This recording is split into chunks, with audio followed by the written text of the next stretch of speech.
almost stopping the boat. They don't want to be over early. And it looks like one might be drifting across, but it is go in this first round match between Denmark and Poland. Impossible to call, and what you don't, the positions you do not want to be in are first and fifth.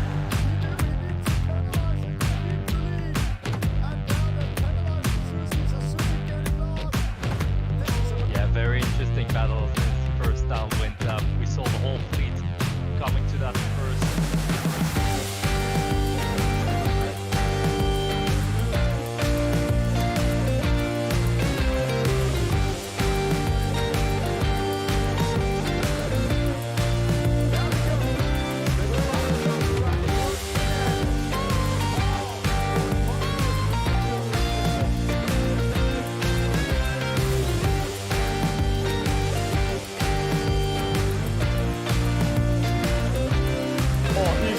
Closing in. Here we go. The attack comes in from the Spaniards. He attacks, and can he go past? He's forcing him out. Penalty! Oh, he's done it.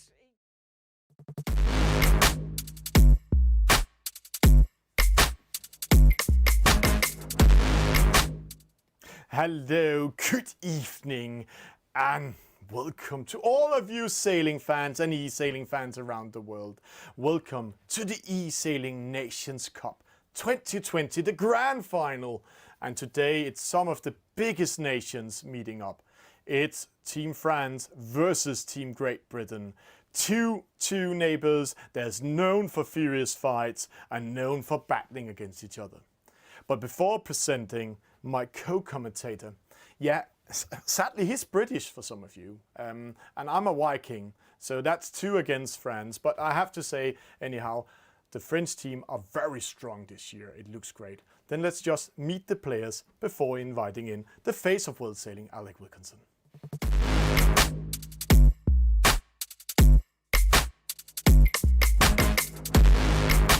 Once again, nations are battling for glory. Welcome to the Nations Cup 2021. Skills, communication, tactics, strategy. Together under one flag. In battle with giants. Get ready for the Battle of Nations. Nations Cup 2021.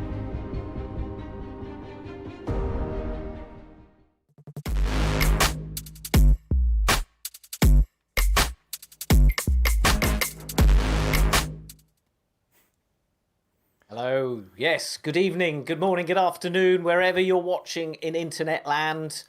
Welcome to the show, and what a show it is going to be. The top seed and the second seed have made it through to the final. And Thomas, I may be GBR, but I'm very neutral. I'm a professional. Yeah, you're professional. So today we're saying you're half Italian. That's okay. That's okay. So you can take that on your shoulder, and I can take my Swiss nationality on me because I'm a half Swiss also. So today it's Swiss and Italy in studio, and we're going to watch Great Britain versus Italy, Alec. And the format is quite good tonight. It's the classic format we're doing. Can you just guide a little bit? We'll talk more about it later. Yeah, I mean, it's worked really well. It's been very exciting. Basically, we've got 9 races, and so it's the first to 5 will be our Nations Cup champion in 2021. Each race is done in a different boat, and we'll run through those in detail in a moment. But that's basically it. But Alec, let's start up this show with a special guest in studio again. And you can tell more about him. Please. Yeah, well, I mean, we're talking about being neutral or being biased. This is the most biased person who's going to appear on the show. Philippe, the top man from Virtual Regatta. Good evening to you. Welcome from the race village at the Transat Jacques Vabre, which starts tomorrow. So, there's only one team that you want to win tonight, isn't there? Let's go to mix zone, and then we have him in 2 seconds. Okay.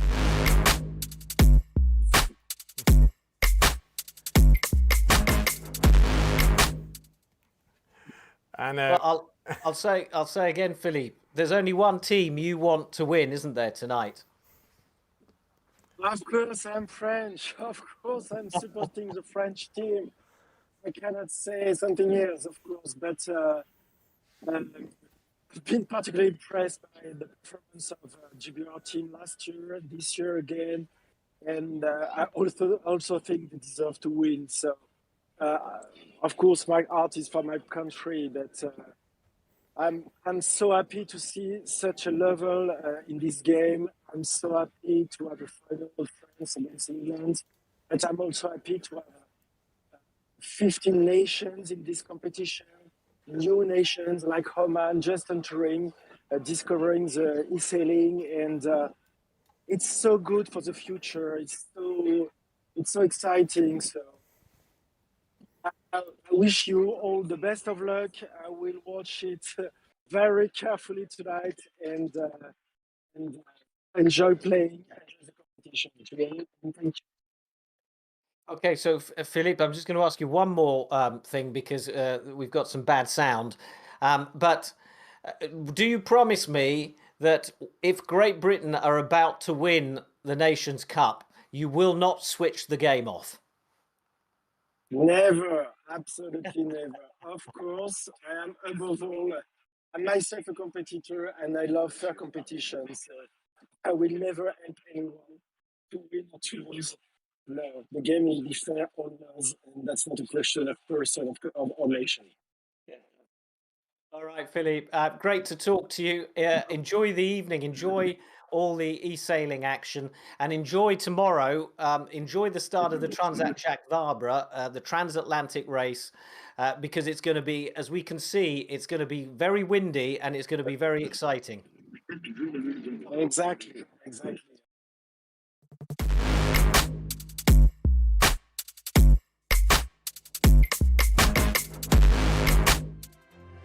My name is Trudy Ann Branker, and I am the Master Blender for Montgay Rum. Montgay is unique because of where we are. We have been producing here on the same location for over 300 years. Montgay is unique because Barbados is the birthplace of rum. Montgay and rum is part of Barbadian culture. You're passionate about it from the start.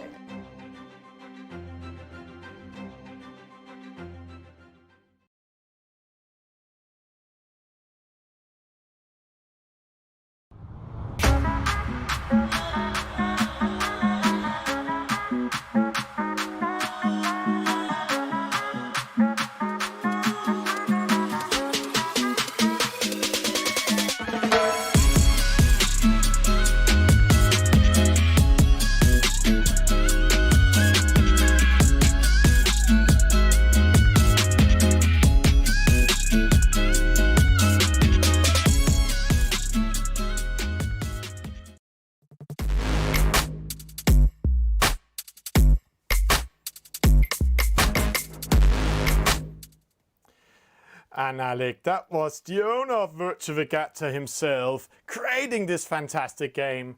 And now we're getting ready for race number 1. But Alec, it's 10 versus 10 coming up. Here we have all the players from the teams in Aarhus in the 49er, and they're starting with a long upwind leg. So a lot of action coming with us tonight.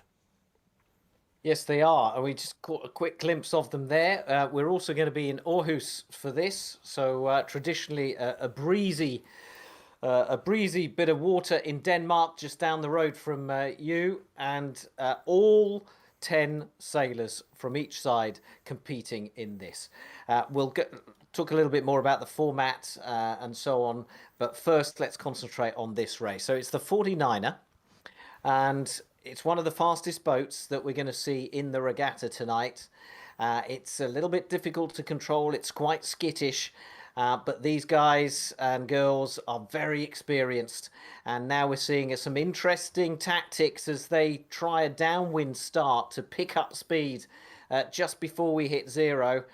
And the races go. The first race of this Nations Cup Final 2021 is away, with Donny Gillis of Great Britain heading off to that right-hand side with a pretty clear start as he then tacks in.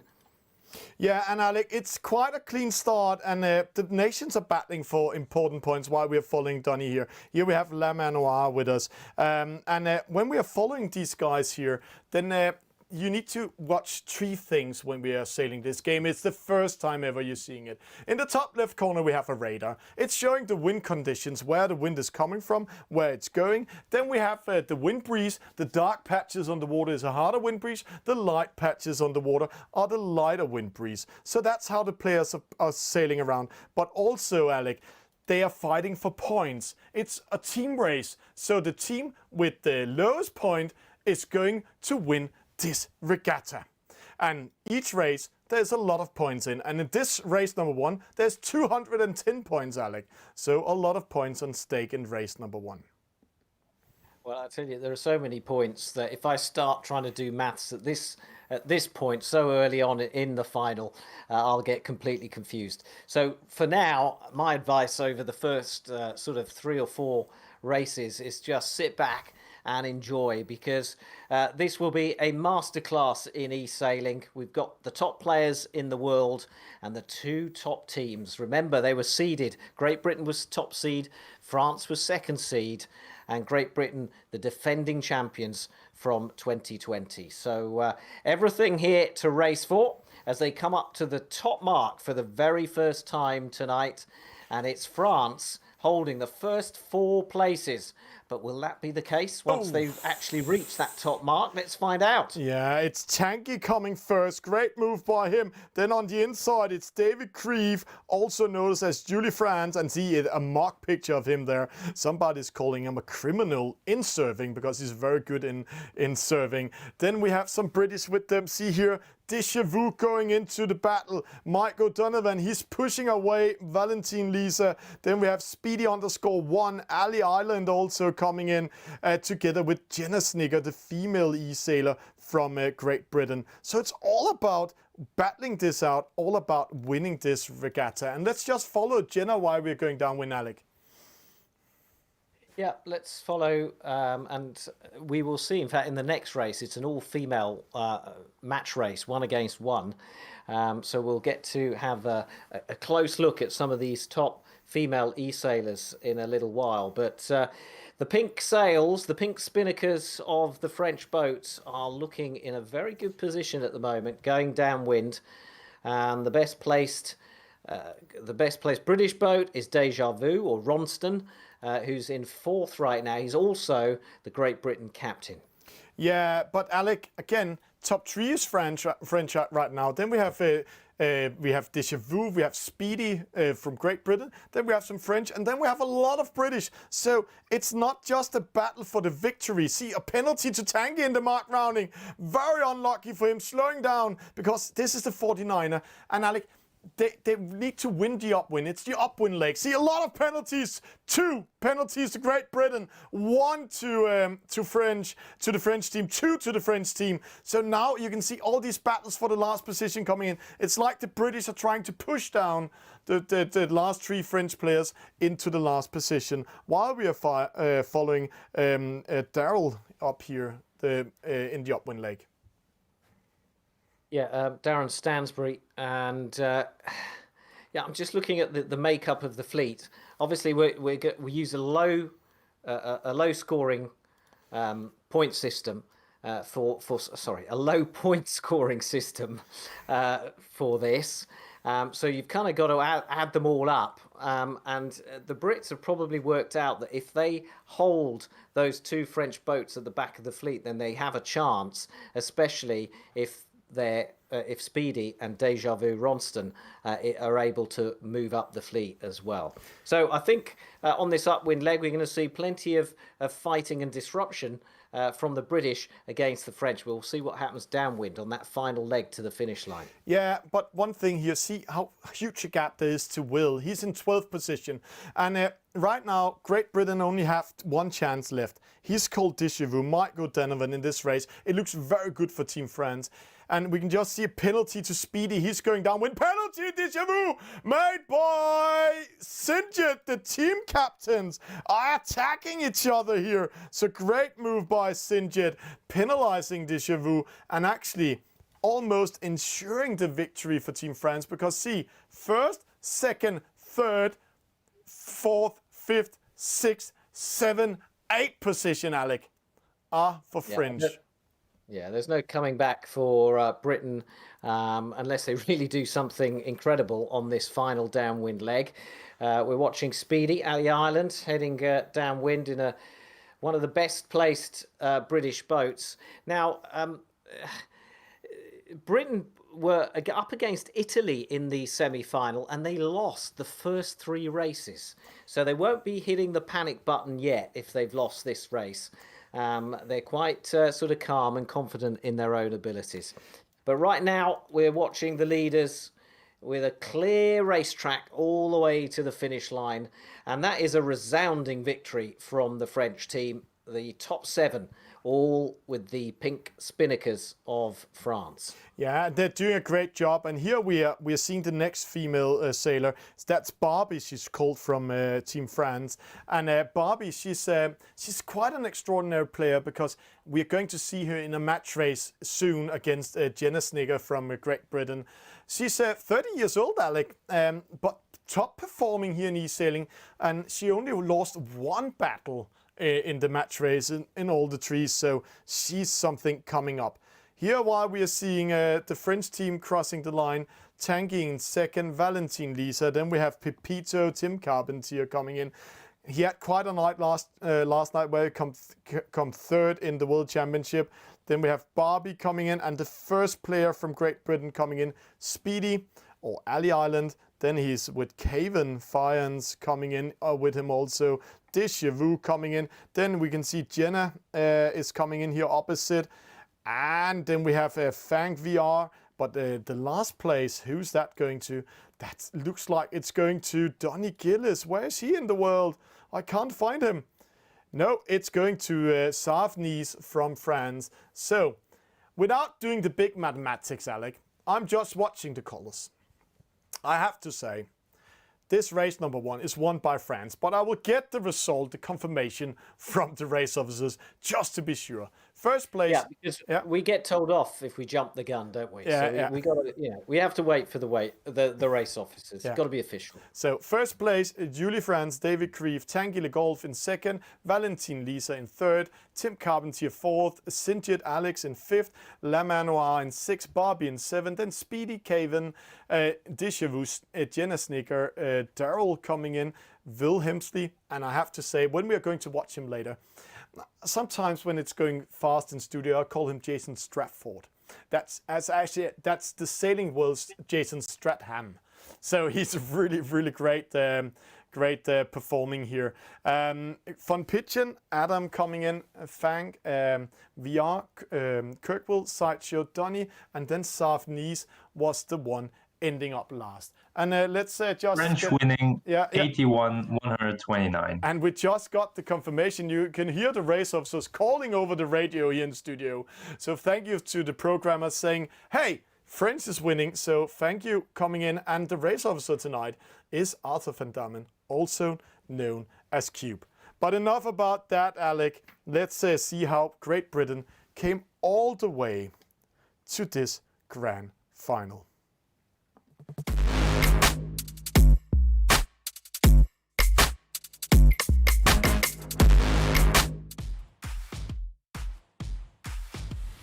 We are now just 15 seconds from the start of the very first race of 9 in the Nations Cup semi-final. It's point for Italy.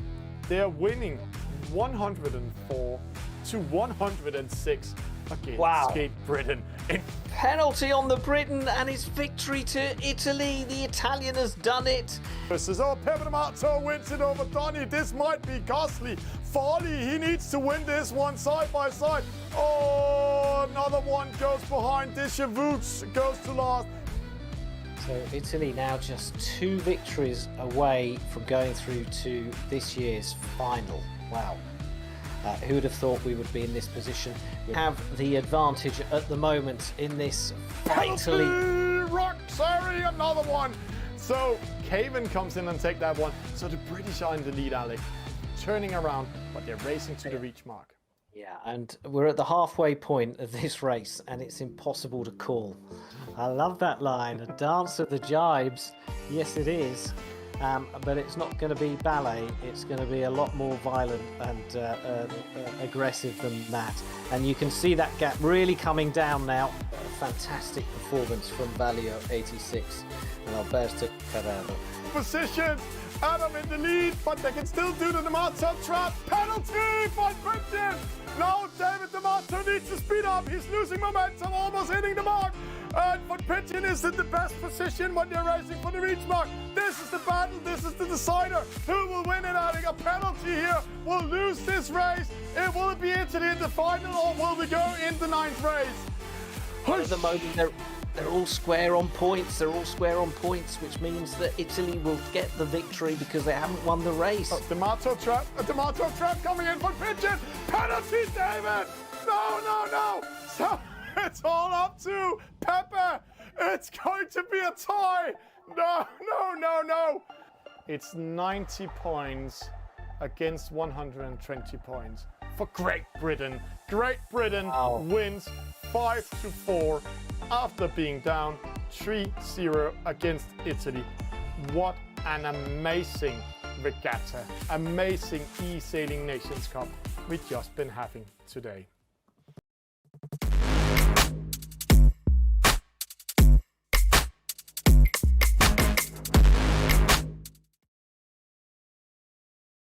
Here we go then. It is race 2 of this Nations Cup final between Britain and France. And France have drawn first blood in that first race. Here we go. It is race number 2, and it is the female match race. Barbie, or Barbara Caven, up against Jenna Snedker of Great Britain. France have drawn first blood in this final. It's 1-0. But it's early days. Remember, it's the first to 5 that will be crowned Nations Cup champions this year. Yeah, 30 seconds or so to go. So what we've got is the Star Class, a much slower boat than the one we've watched in the first race. Much more tactical, much more strategic. So it's going to be interesting to see how they get off the start line. And Barbie's out in front. Jenna is just behind, getting herself into a position that she wants to be in to try and control the other boat by using her right of way. So it is go in this second match of the Nations Cup final. France against Italy. It's Barbie 22 against Jenna Snedker. Yeah, and Jenna actually having a good start. I know she's behind, doing a slow start, but she is on the right-hand side of Barbie, so she has the right of way when they're going to tag into each other. See, she can cross in a starboard tag, go in front of Barbie. There has to go sometime in a port side tag, and when she come in port tag, then she will get penalized. Jenna is in a position where I can control the race, but Alec, one thing you forget a little bit to tell about this fantastic boat is that this fantastic boat has a wind shadow of 38 meters. No, Alec! When we're just talking, 10 lightning struck, and normally it's Barbie having lightning struck. Jenna Snedker all alone, and we need to have a confirmation by race officers because there is a rule saying if you lose connection after the start, then you're losing the race. So, according to rules, this is giving 1 point to Great Britain. Well, that is a disaster for Barbie 22. Such a shame to get disconnected. And in fact, it's the first time in all the years we've been covering eSailing. It's the first time I've seen it happen in a match race. Occasionally in a big fleet race, you'll see the odd player might disappear. But on a 1-to-1, that is very unusual. Very unusual indeed. But what a time for it to happen. Yeah. So it's confirmed then she's gone. Yeah. She was disconnected. And, you know, for sports fans watching this, you kind of have to take this as you would, you know, with a car breaking down in Formula One, for example, or a bike getting a puncture in the Tour de France. It's that sort of thing. Yeah, and the race officers just concluded it's a win for Great Britain because it's standing in the rules. If you lose connection, it's like you're capsizing or losing your mast. So, Jenna Snedker taking 1 point for Great Britain in race number 2 without a big battle in it. And that was quite a surprise because we were really looking forward to this. But I can also say that that's how it is. And Alec, with that said, then let's see how the French team came all the way to this grand final, because they have also been having quite some battles for qualifying to this.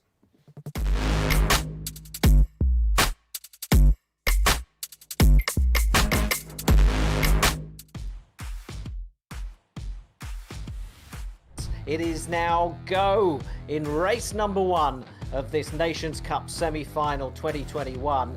We're going to see lots of overtaking yet between now and the finish line, and we've got just the final half leg.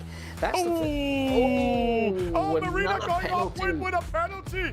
This might be a crucial moment. Sorry what I said before. It's very important, and I think penalty. Oh, downwind attacks. What are they doing, Alec? It's crazy. Alec, I need to breathe. Say something, please. Say something.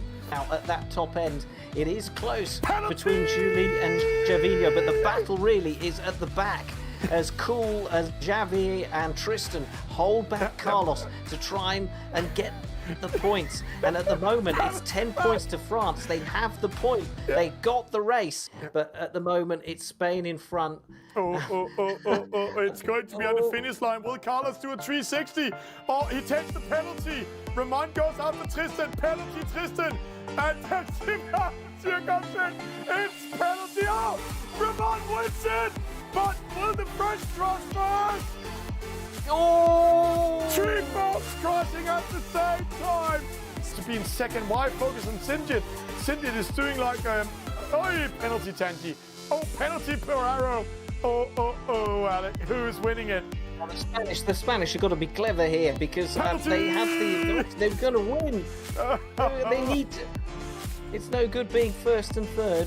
No, yeah, it is. First and fourth. Oh, yes, it is. That'll be enough. That'll be enough for them. That'll be enough. Yisu with a penalty. Is this first and fourth we're going to see? A huge congratulations to France. They were hugely impressive tonight. A really good team performance. Not individual, lots of individual performances, obviously, but they were part of a really good team performance, good strategies, good tactics, very impressive. And I think Great Britain, who will meet them in the final at the end of next week, will be a little bit worried tonight.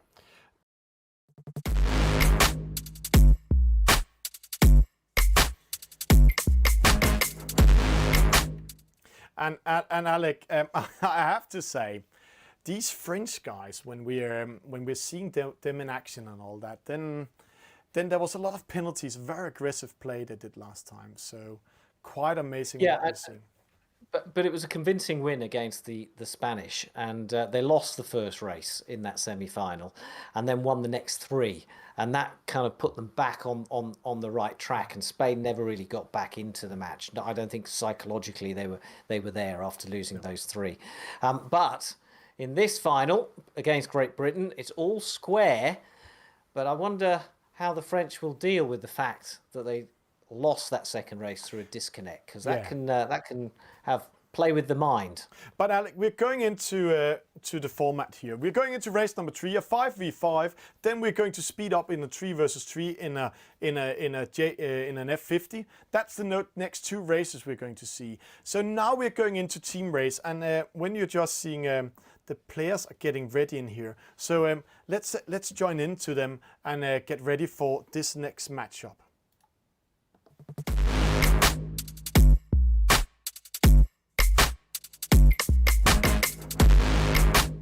And Alec, race number 3, it's the laser. And before you start talking, let's just see the teams. They're coming in here, 5v5. We can see Barbie is back in action together with Tristan Perron. We are in Toronto, it's a laser.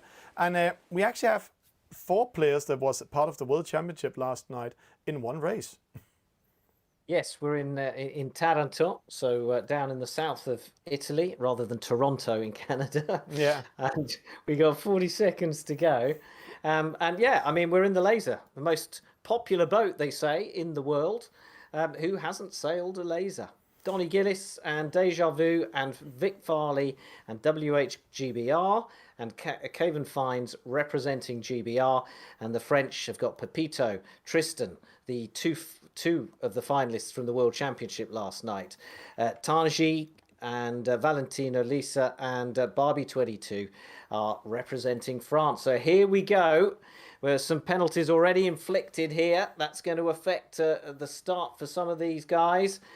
And a downwind start from one of the British players as well, Donny Gillis. But a and slow penalty start. also for Caven Fines. Yeah, Caven starts with a penalty. He must be very unsatisfied.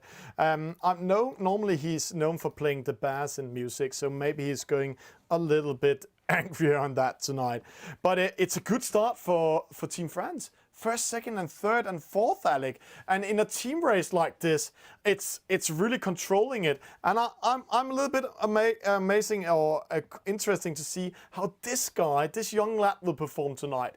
I know he was quite disappointed after last night, where he was so close of being a world champion. But he's the talisman here. I think we need to tell that story for if you're one of the few people who wasn't actually watching the World Championship final last night. Basically, Tristan Perron, or Azair as his game name is, went into it as I think it's fair to say, Thomas, he was the kind of outstanding favourite going into that. And he dominated. He dominated most of the competition, most of the regatta, and then just kind of blew it in that final medal race and didn't even place. So he will want to come back. It was a real shock. But he has been performing well. But can Donny Gillis, who's about 20 years older than Tristan, can he stay out in front and try and dominate this race and allow the rest of the British fleet to work their way up? Yeah, but Alec, the fleet is following each other quite well, because right now French are in a good, comfortable position. The French team are in front of the British. There's only one guy they're afraid of. That's the guy coming in here. That's Donny Gillis. If he managed to go in front of them, can do downwind attack. See, he's trying to do a downwind attack on Valentine Lisa. A small one coming in. Then he could penalize it. But also one thing you will see here, because it's eSailing and this is team racing, we will start seeing what we call mark traps and wind traps, where the people would do a lot of things to penalize each other and slow each other down. And Donny, he's the only one having a chance to put the rest of his team in, because one of the young talisman also here, Arthur Farley, he's not in the lead at the moment. He's in fourth, but it looks like he's far, far behind if you watch from this side, Alec. Yeah, I mean, it's early days in the laser, but what we find in the laser is there isn't the same sort of downwind effect that we were discussing briefly in the Star or in the J70 that we're going to see later. So it's a far more even boat as far as sailing upwind and downwind is concerned. So Pepito, Tim Carpentier, he was another finalist yesterday. Again, came away disappointed. But can these two combine, put that behind them, and help their team to victory? I'll just explain the way the points work. If you don't want to rely on us to tell you who's going to win this, it's pretty simple. 26 points or less will win the point for your team. And if you get all three, if you get the top three, then that's enough to win it as well. Yeah, and right now, if you're fast in mathematics, Alec is that, I know that. Then Great Britain, just before I was switching here, now they have 28 points. So Donny Gillis leads, coming up to the top mark. One of the more experienced players on the British team. Yeah, and it's interesting, Alec. He needs to do those mark traps now. So he needs to wait for his team, because he cannot just take the victory. Or is his treats out? No, see, he's easing the sails. He's getting ready for a mark trap. He's getting ready, but it's Pepito. He lets Pepito around him. Valentine Lisa needs to slow up. Tristan, he needs to go on the inside. Donny needs to be afraid of this. Let's see what's coming up. Penalty to Deja Vu. Yeah, Tanguy also. So he managed to do a lot of noise, and now the whole fleet is together. So Donnie Gillis, remember, it's a team effort. It's not about winning the race. It's about winning it as a team. And Donnie Gillis doing it again, holding up the French. And that has allowed Ronston Deja Vu through. 2 penalties for the French team, 1 for Great Britain. This is opening up. They don't care about Pepito up there. It's the battle here behind that's important. Here we have Valentin Lisa fighting for it. And he's winning. Oh, he's not winning it. It's Tanguy losing. And then Sifali, he's going amok with this boat. Sailing from side to side. Really great fight. See how they're chasing. Oh, penalty Donny made by, of course, Tristan. A seer in this case.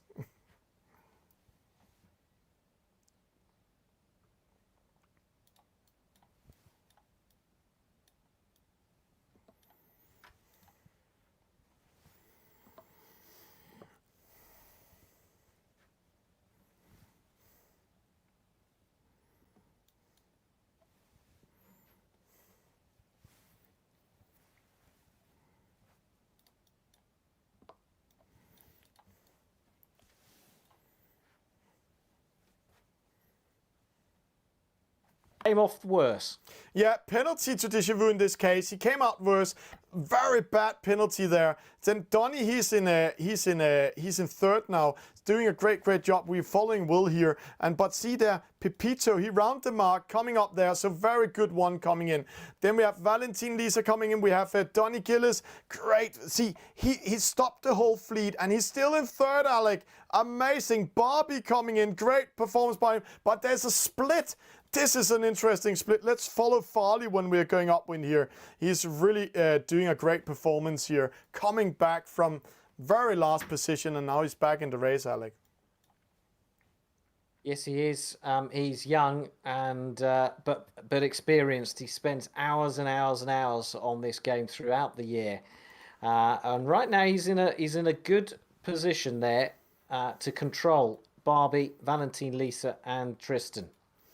Yeah, Barbie, Valentin, Lisa, and Tristan. And here we can see Barbie, she's controlled. Yeah, it's Donny actually controlling them. Tanky coming in. And see, it's like the fleet is following each other. They are so nice and slow and going upwind. Caven, as we said, he had a very hard start, rough period. But he's still back in the race because what Donny did. And do the mathematics over there, Alec. The French team has 6, 13, 21, 30 points, Alec. So right now it looks really bad for them. So the British team are now in the lead in this upwind leg. Yes, they are. But we're not at the halfway stage. Or we're just beyond the halfway stage, I should say. So there's still plenty of time and racetrack for France to get back into it. And looking at who is at the back, you've got Tristan, who's really experienced, Barbie 22, well experienced and well proven. So, you know, it's going to be tough for Great Britain to keep those 3 where they are. Yeah, but still, Donny, Deja Vu, Will Hemsley we're seeing here, and Arthur Farley. 3 very top players from Great Britain are in a position where they can control it. But it's now all up to this young lad, Tim Carpentier, Pepito. What is he doing, Alec? If he slows down the whole fleet, the British fleet coming from behind, and letting them in, then there might be a chance to come back. But we have the downwind. Here we have a battle. It's Valentin Lisa against Deja Vu. So Stefan doing everything he can to control Deja Vu. Oh, downwind attack here. Pepito going downwind. He needs to do some action. Oh, Will just turning around. This is eSport. Now the team racing is starting up. Now they're taking chances. Then no Pepito will come with speed. So they'll do everything to come in. Pepito still in the lead, but he needs to come back in the race and save his team. But he's in trouble. Donny and Will Hemsley side by side with him. Love it. It's cat and mouse. They're sparring and fighting, and it is really exciting stuff. And they're coming up to this top mark now, and it'd be interesting to see. So we've got Donny Gillis on one side of the French boat and sneaks in on the inside. But what's this between these two? We've got GBR, and it's a penalty. So Pepito gets the penalty on the Briton, goes back up into second place, and that gives Tanji a chance to catch as well and move into second. Yeah, and now Kevin can do a lot of damage. Let's see what he's doing. Is he slowing down his boat? No, but a penalty to Valentin Lisa, hitting the mark. So Kevin and Deja Vu has now one big element they need to do.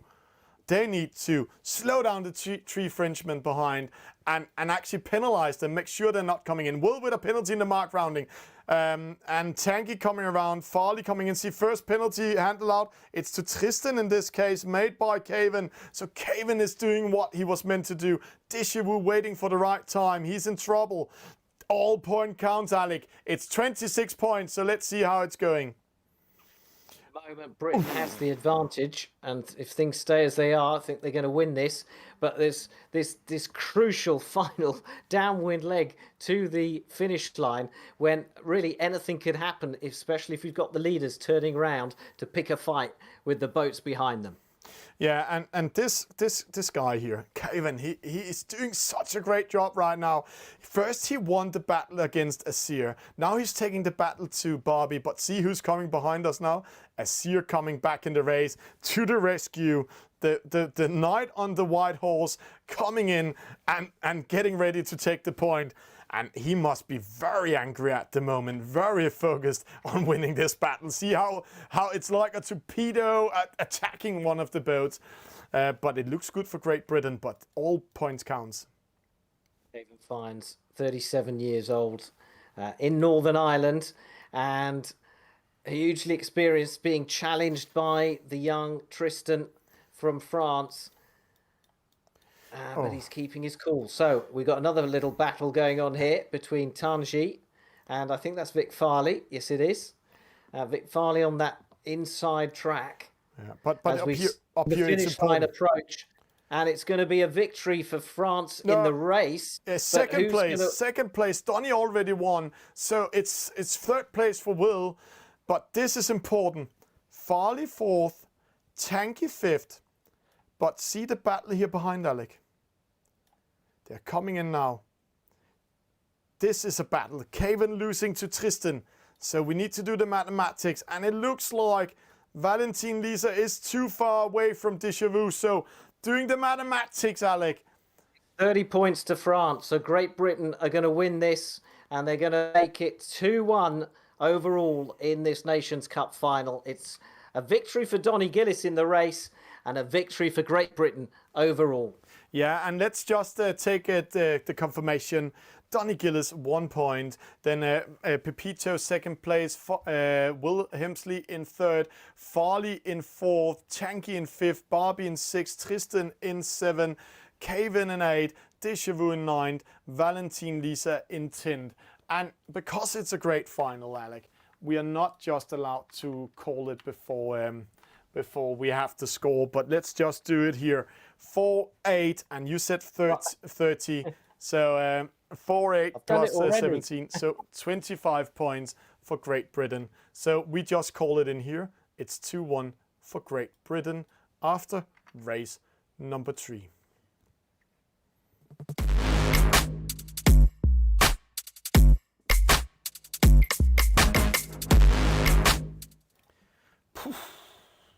Exciting stuff. So 2-1 up for Great Britain. But look at that list, the draw that is coming up. We've got still plenty of racing to go. Just 3 races out of 9 completed so far. So it's the super fast EF50 next, Thomas. It's the EF50 coming in. But Alec, I'm seeing some patterns in the game, how the players are playing right now. All of them are quite nervous. They are not playing up to the normal level we are seeing. See how careful they are, how they're taking it nice and slow, how they are afraid of doing mistakes. So both French and the British. So I'm actually curious who has the nerves to win this one. But let's see when we go into this race number 4, Alec. Then you can start telling us who has the nerve to win today.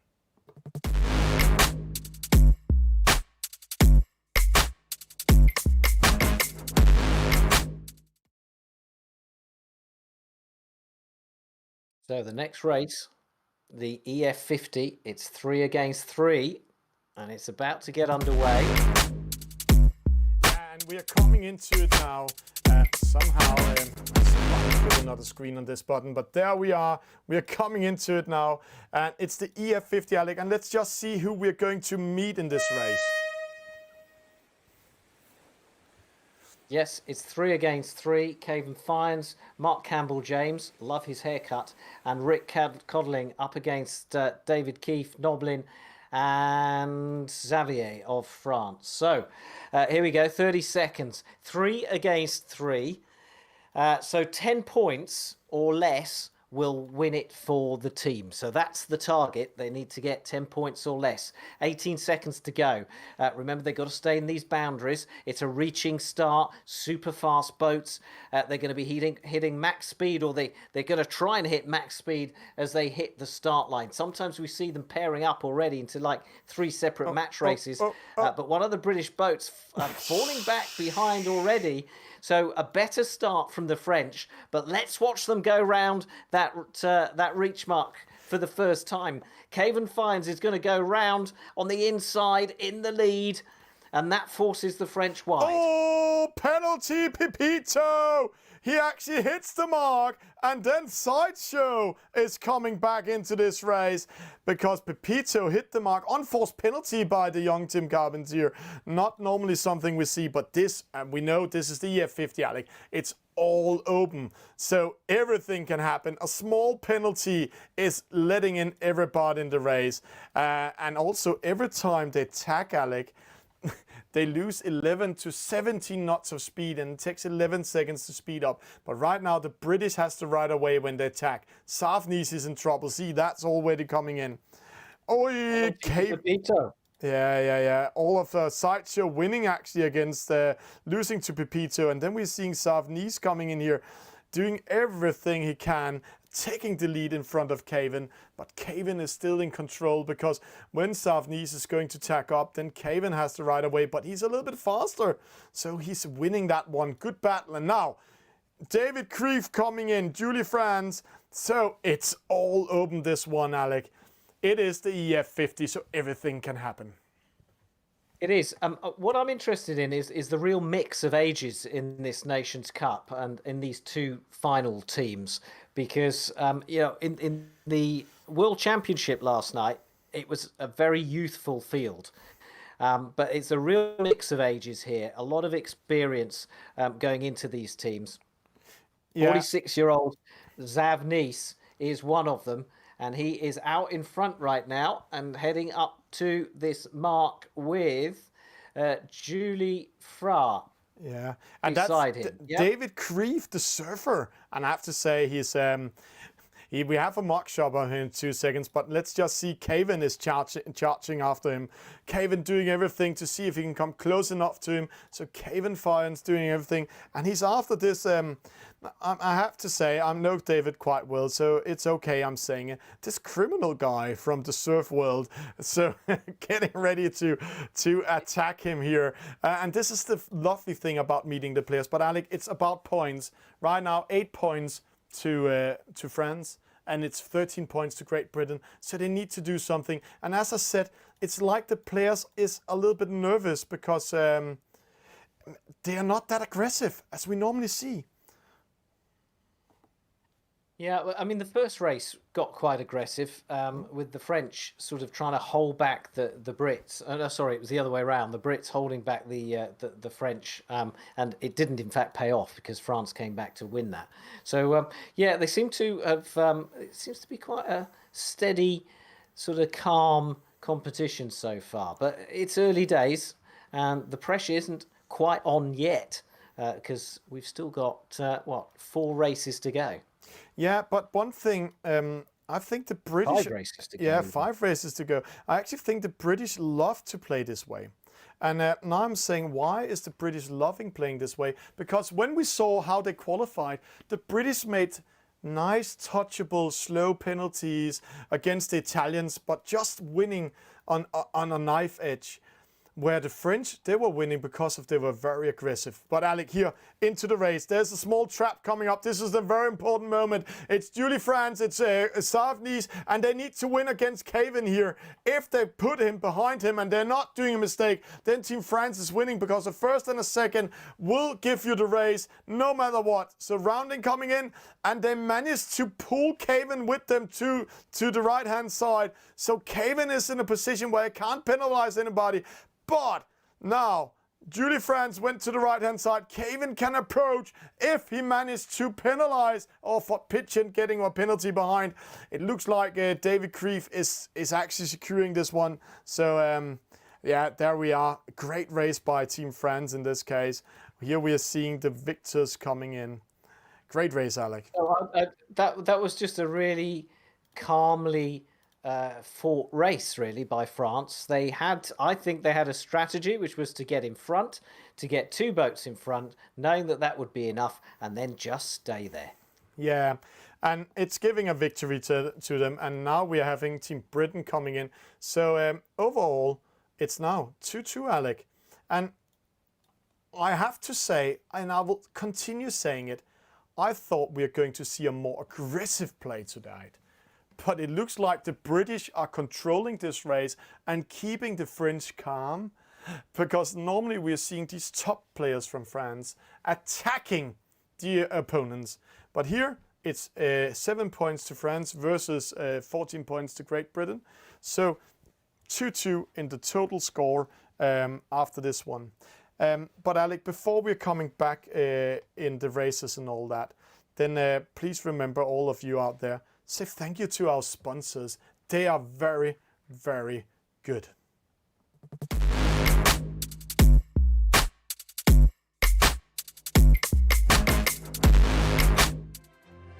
My name is Trudy Armbranker, and I am the Master Blender for Montgay.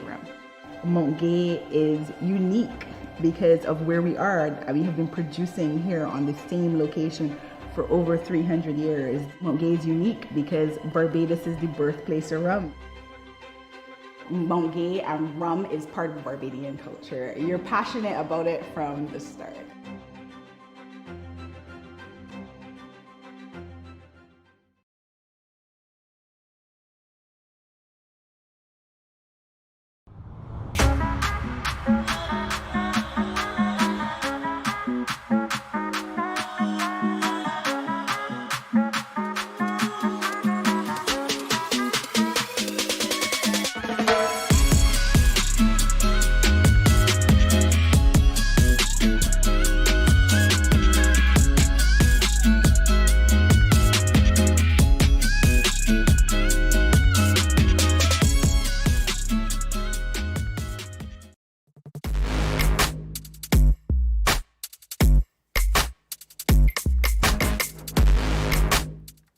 And Alec, who has seen this come? 2-2 versus Great Britain and Team France. I'm amazed, because I thought one of them will actually be a little bit more in the lead, but they're following each other nice and slow up there. Well, I mean, and it's only right. You know, they've come through a really long qualification process to get here, and you know, I was just looking at the draw actually. Great Britain's beaten Italy in the semi-final, and Denmark, being top seed, they started the quarterfinals. France, as second seed, they had to beat Japan and they had to beat Oman. So dare I say, Great Britain have possibly had the easiest route to the final. But France have also shown that they're in really good form up until now. So we'll see what happens. But this next race is going to be terrific, because it's kind of a replay, isn't it, yeah, of some of the racing that we saw in the World Championship final. Yeah, let's go in and present the players.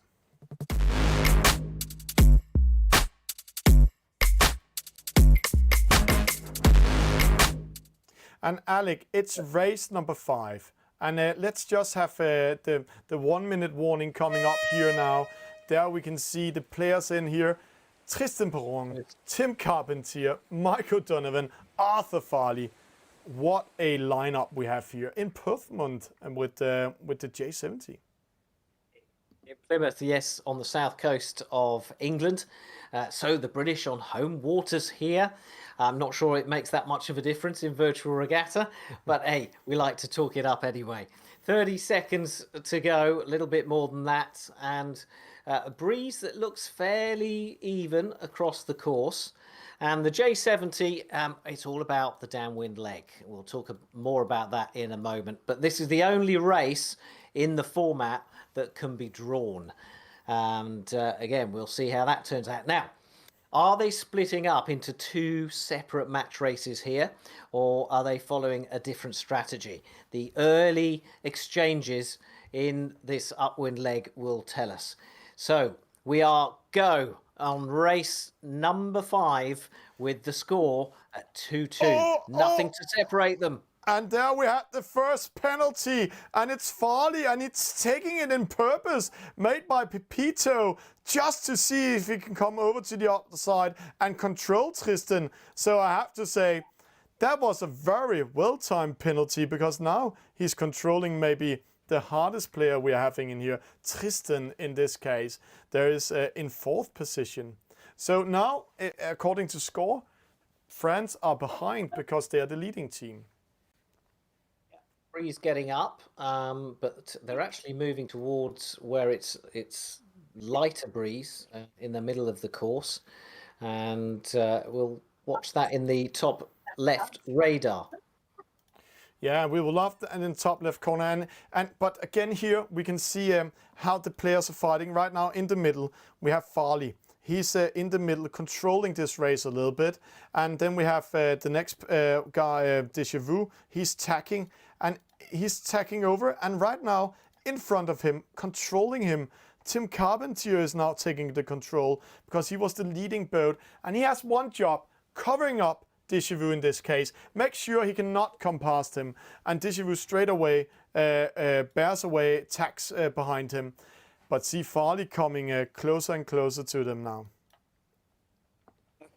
Are we getting sound from some of the players? Because... So oh, I see. Okay, so so Pepito is out in front, ahead of Farley and Deja Vu as well in 3rd.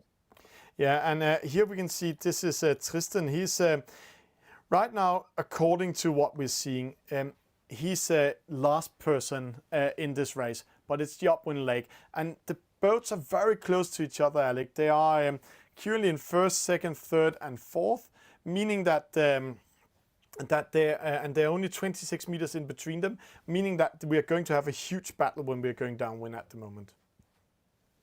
Yeah, huge battle, and as you say, it's all about the wind shadow, and it's often an advantage to be in 2nd place or behind your opponent as you go around that top mark.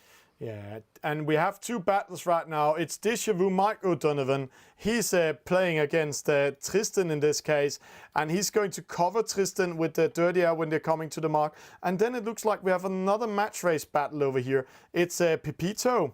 And if you're seeing Pepito here, Tim Carpentier, he's rounding the mark first, doing a great job.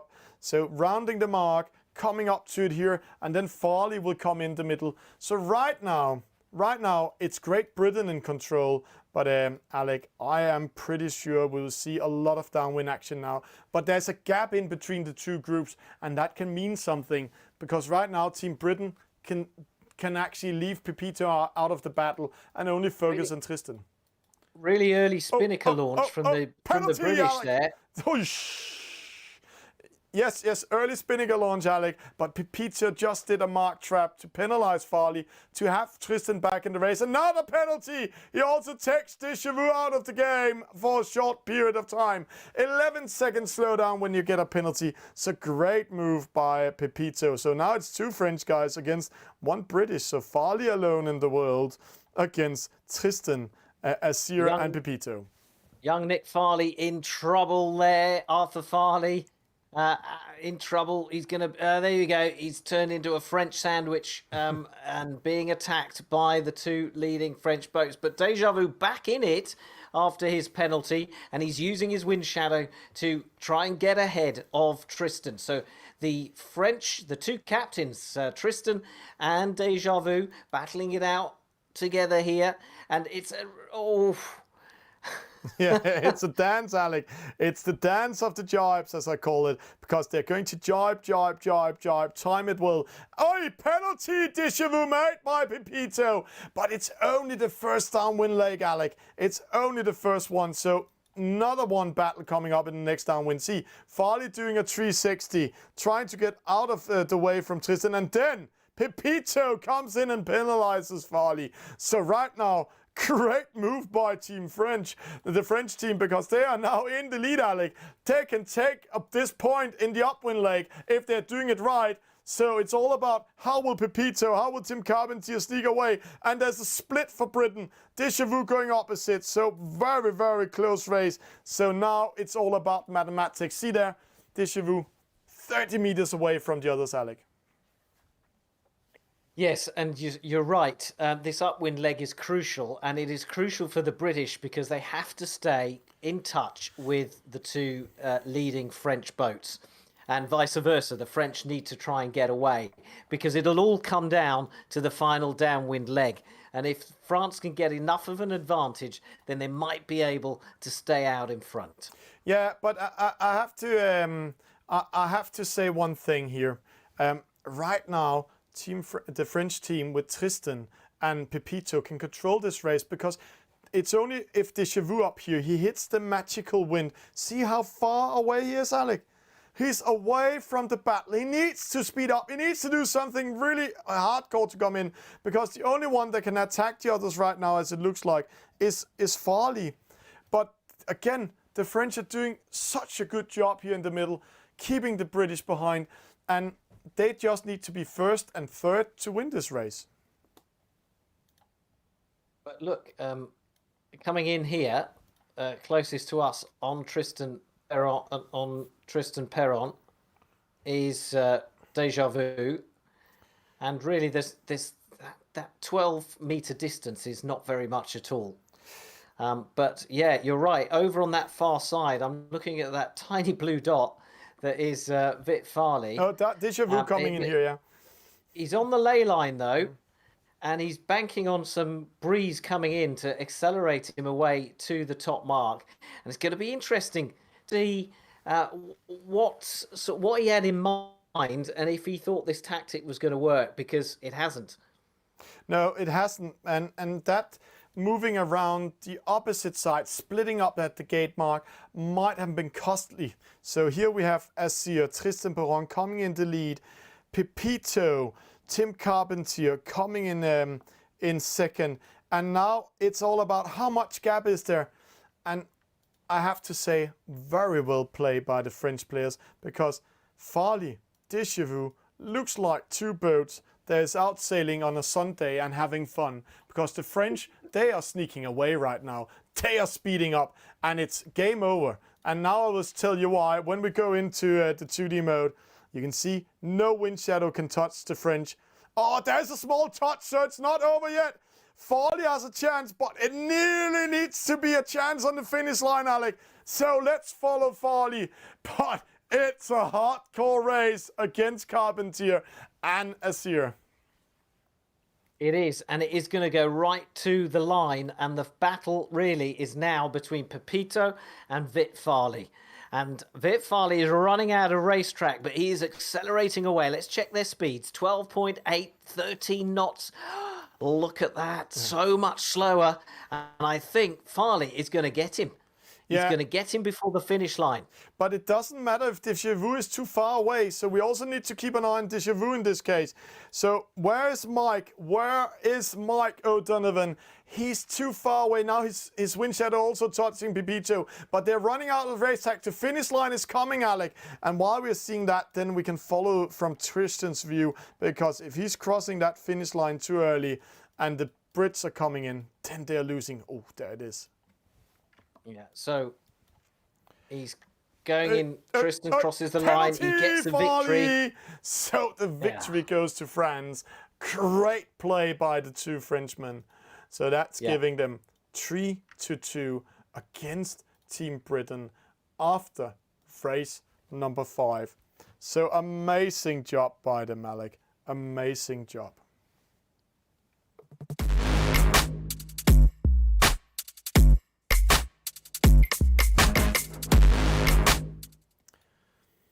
Really well fought race, some good strategy, a really good performance from the French. I think they call it Elan, don't they? Elan. Yeah, well done to them and the two top French players in the team. So the score is now 3-2 to France, and I just wonder if that result could prove to be the decisive one.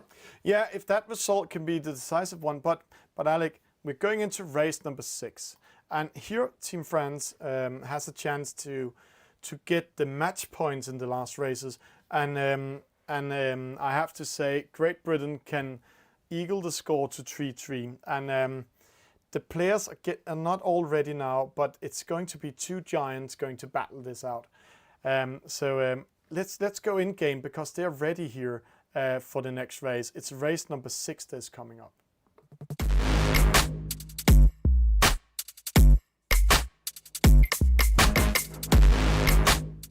And Alec, there we have it. The young Farley versus Tristan.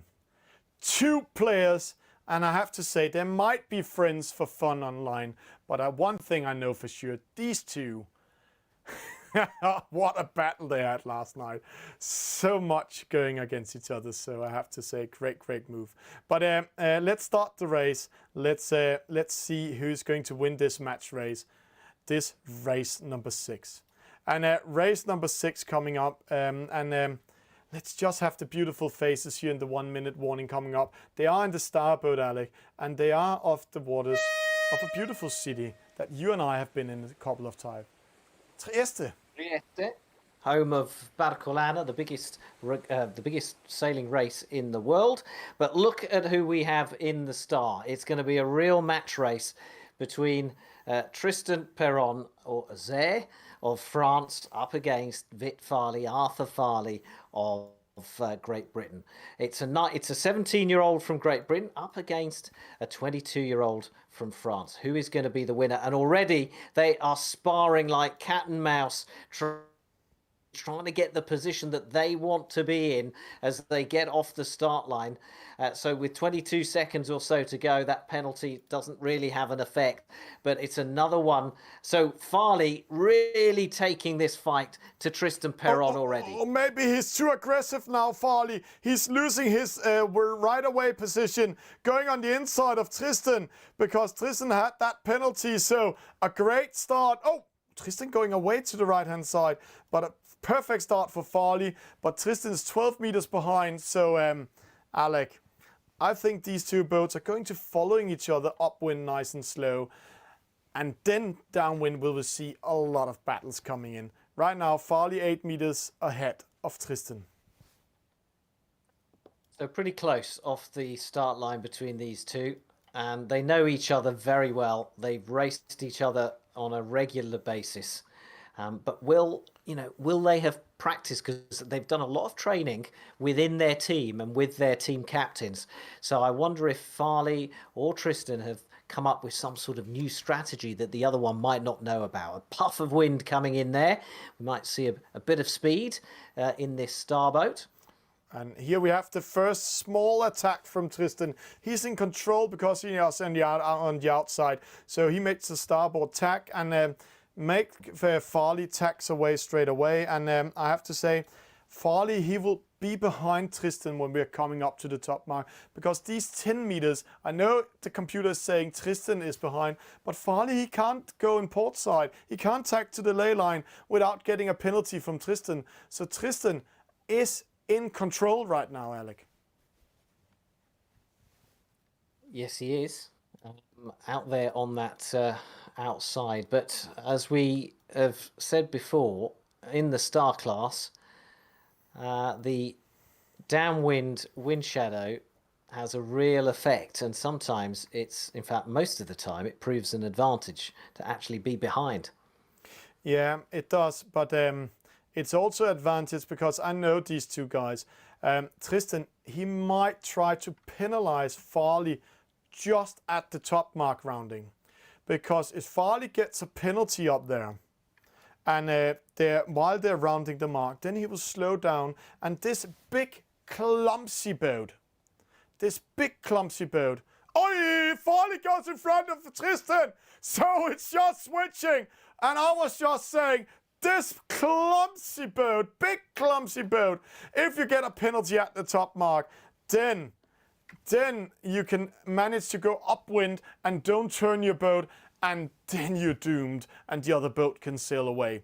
But right now, Farley switches position. He now has the control of the race again. Yes, he does. And can he keep control on that downwind leg? That's what it's all about. There's really not that much of a gap between them, 20 metres or so. Arthur Farley, based on the Isle of Wight in Cowes. Yeah.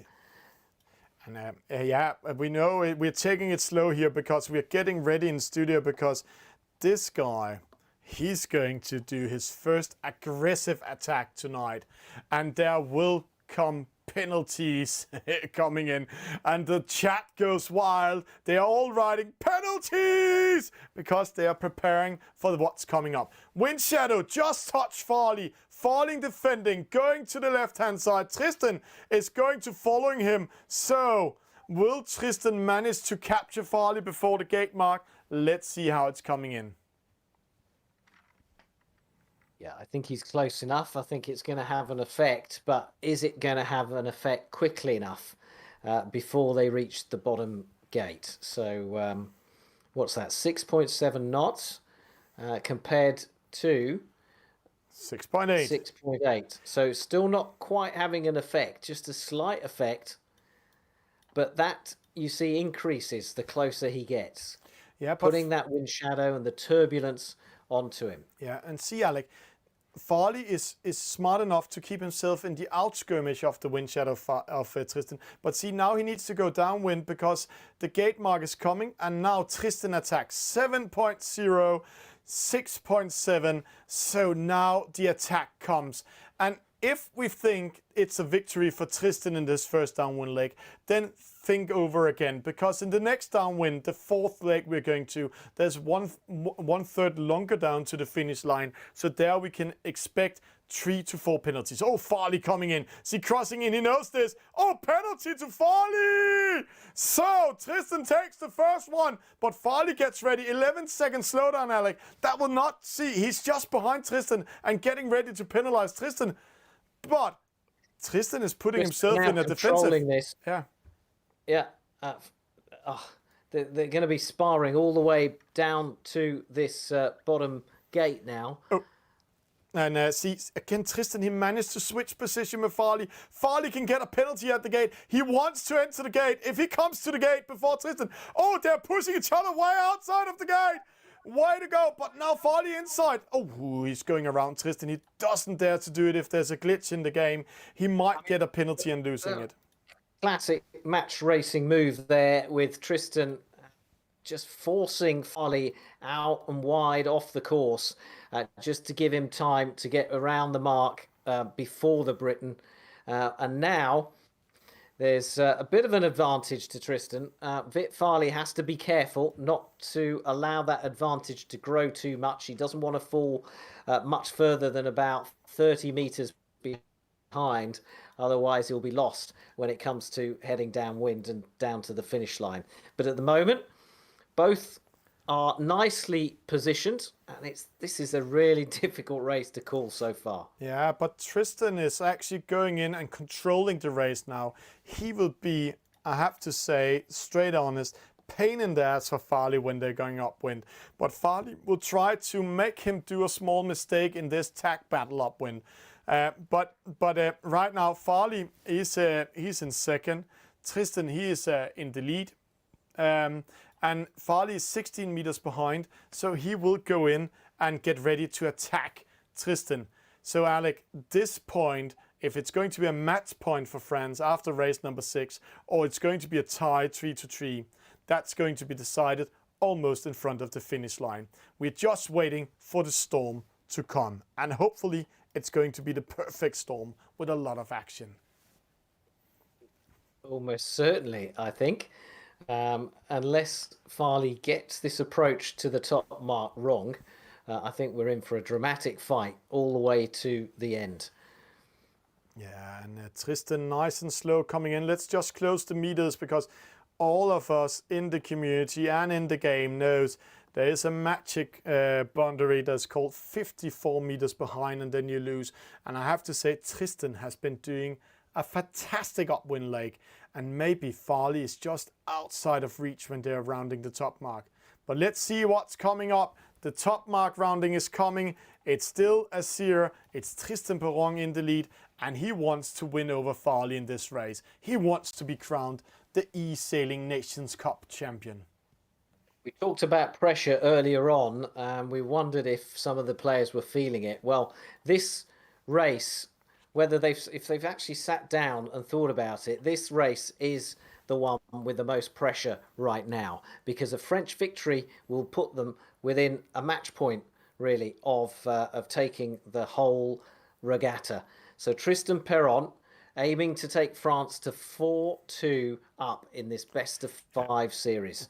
And right now, Farley is nicely positioned to overhaul this and to overtake and possibly take the victory. So let's see how this unfolds. Yeah, but Alec, see how far there is to this finish line. So you can divide this downwind into 3 zones. The first top 1/3 here, the middle, and then the next, the last 1/3. And if you get a penalty in the last 1/3, and that both of them knows it, then it's game over. So either they do a battle now, or they sail nice and slow together with each other.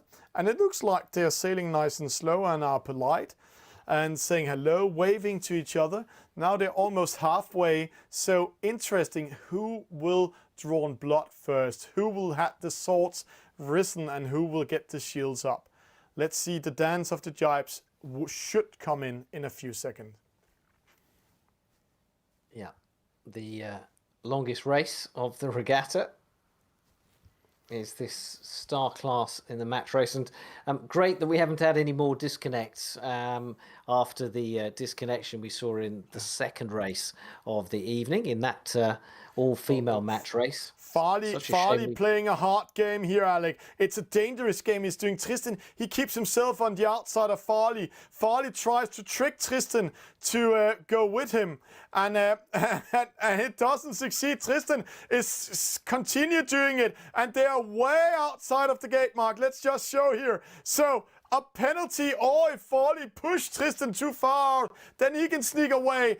And now Farley attacks, he speeds up side by side, but Tristan, he's on the inside. So Alec, will Tristan win this one, or will Farley take it? It's a downwind action, but it's in the favorite right now for this young lad from France. He can take the match points. So Farley knows that, so he bears away. No, that's maybe too far away. So is Farley doing a mistake here, or is he back in the race, Alec? He got himself into a great position so that his wind shadow affects the French boat. And now he's going to try and sneak ahead, and he has. And he's possibly on a better line to the finish. But the Frenchman's coming back. Yeah. He's going to try and get a penalty on the Brit. It's going to be very close.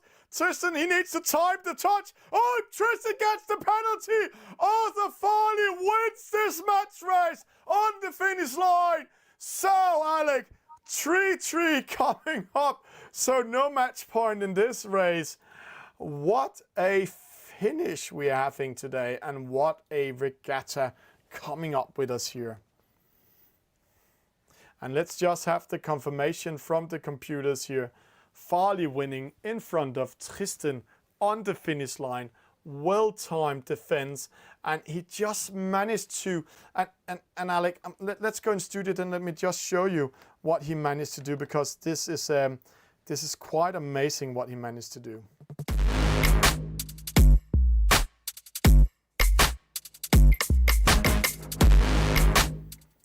When the boats, Alec, are sailing there side by side, and actually one of them, Tristan, he had the right of way, then Farley, he all the time moves a little bit, and he needs to time his move, because you're not allowed to sail into others straight away or in purpose. And then actually Tristan just made a small move just before Farley did it, and then all the rules came to Farley's way, and then a penalty to Tristan in this case. The rules, they're not that complicated, but there are a few of them, and you need to know them well. And we often talk about these sailors spending hours playing, and it's not just about learning tactics and strategy, and also getting better on the device and the movement and reading the breeze and so on.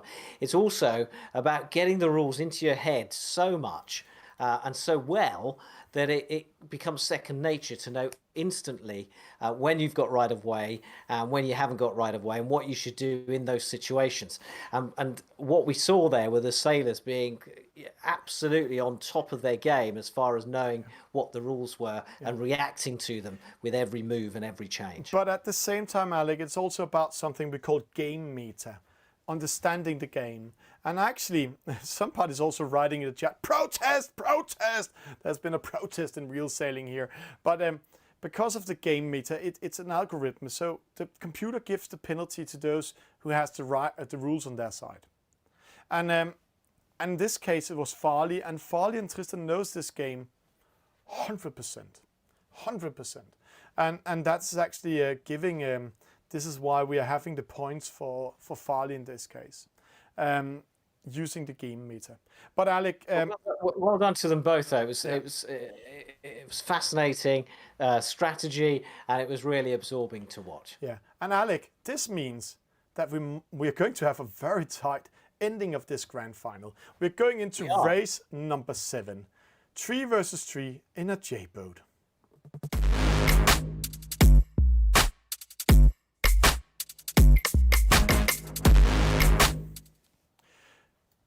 Three against 3 in the J-boat. We've got Speedy, we've got Vit Farley back in action again, and Deja Vu representing Great Britain. Yeah, and Alec, here we're going to see all the players. French, Tristan Permu will be representing France, and they are on French waters too, because they are racing in Marseille with 40 seconds to go. And you may be wondering, what are the rules about who can play in which match? Well, it's up to the team captains to decide which players will race in which boats and in which race. But basically, there are some pretty strict rules that say you can't play more than 5 races in one of these Nations Cup regattas. Yeah, and now we are actually going into that rule that some of these players have been playing 5 races. And I can't remember if Tristan is part of the last race. So right now, Alec, 5 seconds. They're battling for the match point. They are, and there were penalties, both for French sailors. False start! There we have him. Kirkwell with a false start and a penalty. Unlucky start for him. This gives a lot of, and I have to say, a lot of hard work for Fang. He's here. And then for Tristan to come back in this race, because perfect start for Great Britain. But Alec, we know there's a long race yet. It's 4 legs, up, down. So let's see if they're coming back in the race. Yeah, but Crickville with that penalty already quite some distance behind, and on the J70 you've got to stay in touch with the rest of the fleet.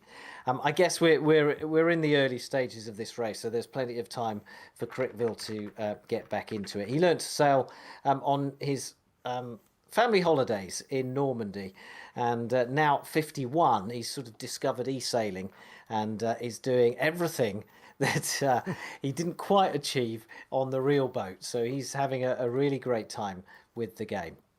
Yeah, and now we are watching Tristan. He's dropping to 6. He took a chance, Alec, going to the far left-hand side, going into a harder wind pressure.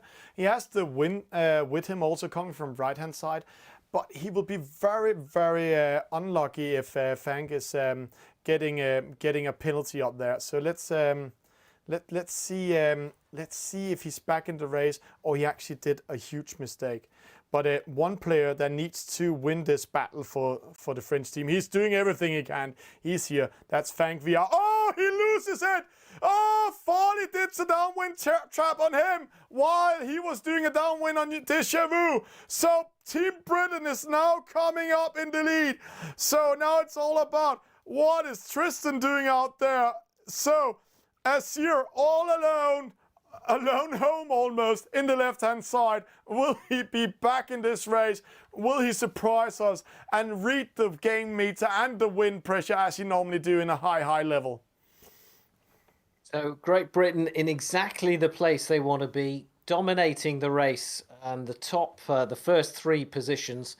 You need 10 points or less for your team to win this 3 against 3. So Britain now, well, it's up to France to attack and to try and take the advantage. Yeah, but Alec, now we're going to see a classic move if Team Britain is doing that. They will have 2 players speeding away. That might be Speedy and it might be Déjà Vu. And then when they're speeding away, then Farley needs to stay back at the mark, doing as many penalties as possible, slowing down the whole French fleet that's coming up there. Because if they get first and second, they will win the race. And Farley, the battle is already on over here. It's Farley, it's Tristan. It's an important battle. Let's see what Farley is doing. It's up to him. He's already slowing down, Alec. They're coming into the top mark. We don't care about Speedy. We don't care of Déjà Vu. Déjà Vu, he can actually help Farley. So it may be Déjà Vu that needs to do it. Let's see the mark rounding coming in. It's Speedy, it's Farley. Déjà Vu slows down. And there the mark trap is. Tristan on the outside. Very bad position to be in. So the British are playing a textbook defense in this case. And there Tristan gets a penalty. Mike O'Donovan is defending everything he can in this race.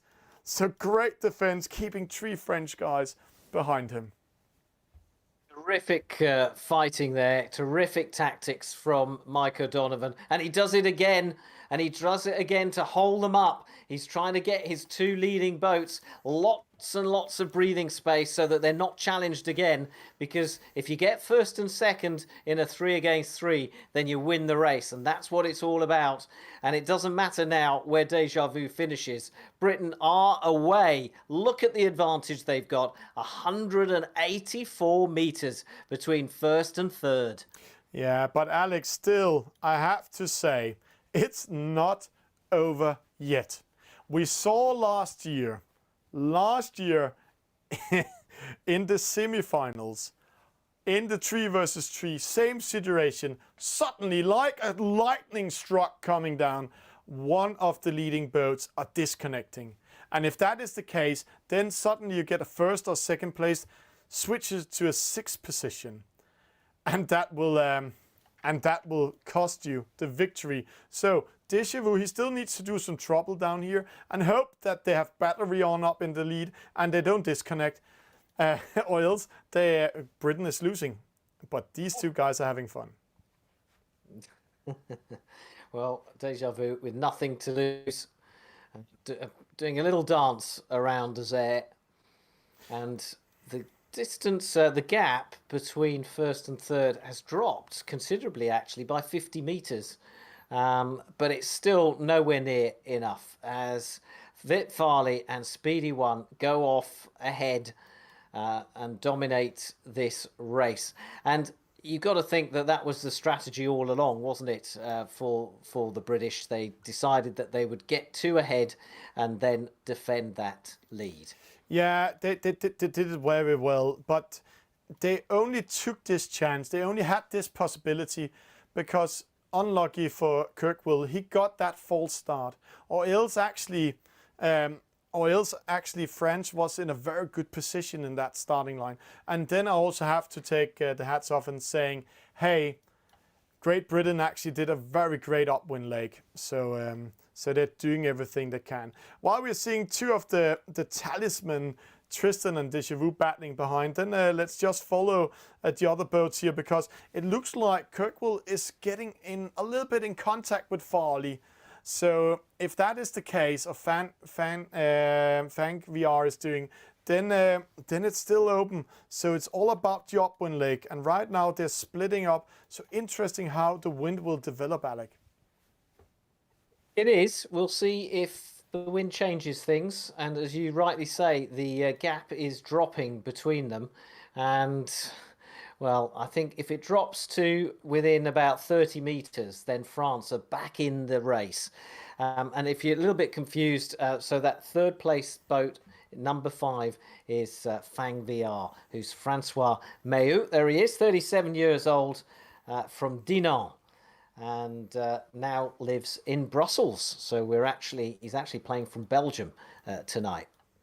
Yeah, and I know a lot more about him because I had the pleasure to have an interview with him earlier, Alec. He's also in the middle of moving, so his wife or girlfriend is a little bit, hey, you're playing a final, we are moving to a new place, what are you doing? It's a computer game. No, this is not a computer game. This is a sport.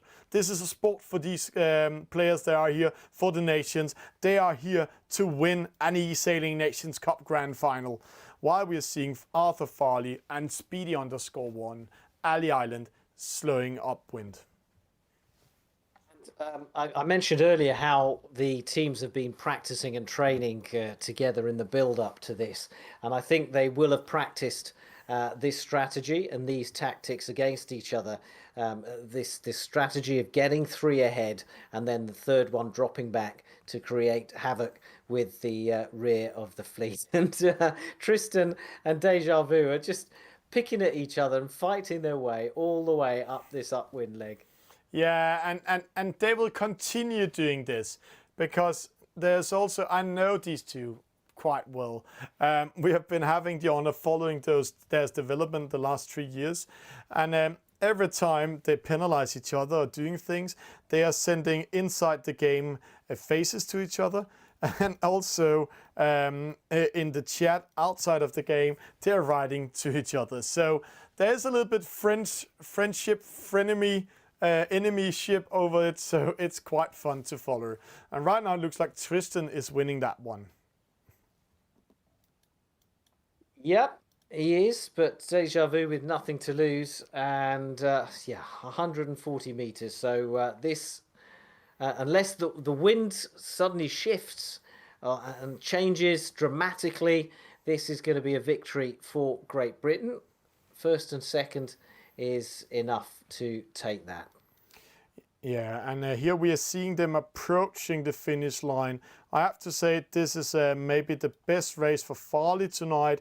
And also, I have to say, I interviewed Farley earlier, and he's saying, yeah, Speedy, he was part of the winning team last year, but he hasn't really practiced this year. So I'm not sure he can perform. I had a private interview with him, and but it also gives something to the team, because then he's coming from the inside, seeing things that we others don't see, and then he has this natural thirst of winning. And what we can say here is Speedy and Farley winning this race. Then we have Fang VR, Francois coming in here in third, and then Kirkwell sailing all by himself towards the finish line. And while seeing that, let's see if these two competitors are done racing against each other. No, they're not. They are going to entertain. And I have seen, I have to say, I've seen Gladiator. Are you not entertained? And these two guys, they will just have some entertainment for us in the last end. Oh, penalty, Deja Vu. Tristan winning the first penalty. So I think he will take the victory and the honor in front of Deja Vu, and teasing me a little bit about that. But while saying that, Alec, this is giving another point to Great Britain. Yeah, more significantly, it's match point to Great Britain now. 4-3 to Team GBR. What have we got left? We've got 2 races left. Yeah, and one of the races we have left, Alec, we are going into here in a small commercial with, let's see here, we are going to speed up. The SailGP, the EF50 boat, is coming up.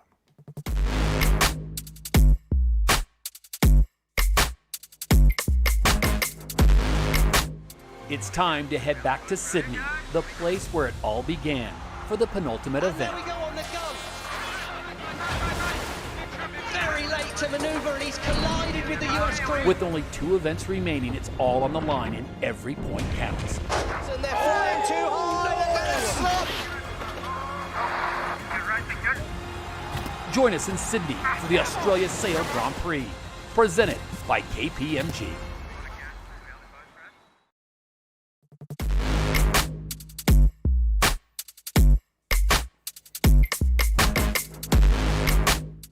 And Alec, while we just were here on the SailGP commercial, we spoke about, Great Britain might go in and win.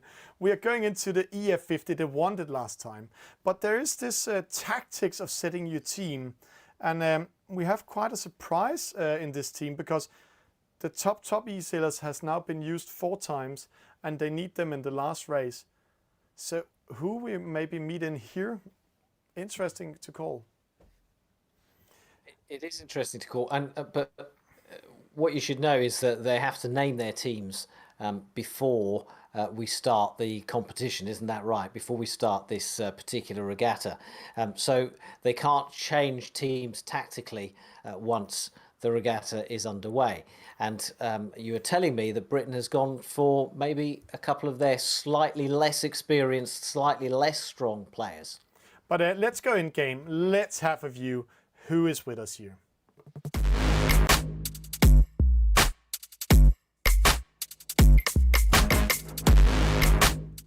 And Alec, it's the 2 versus 2, it's the EF50, and we're waiting for the 1-minute warning, then we will have the presentation of the teams. It's coming in here.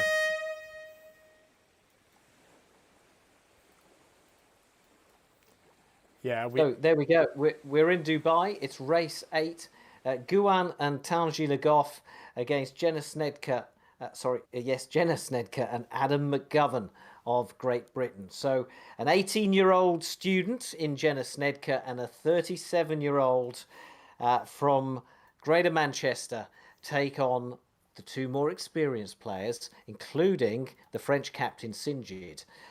So we will see in the fastest boat of the fleet, arguably the most difficult one to control. And already there's a bit of argy-bargy going on there, and Snedker picks up a penalty before we've even started the race. 14 seconds to go, and really she should now be powering up to try and hit that start line at maximum speed.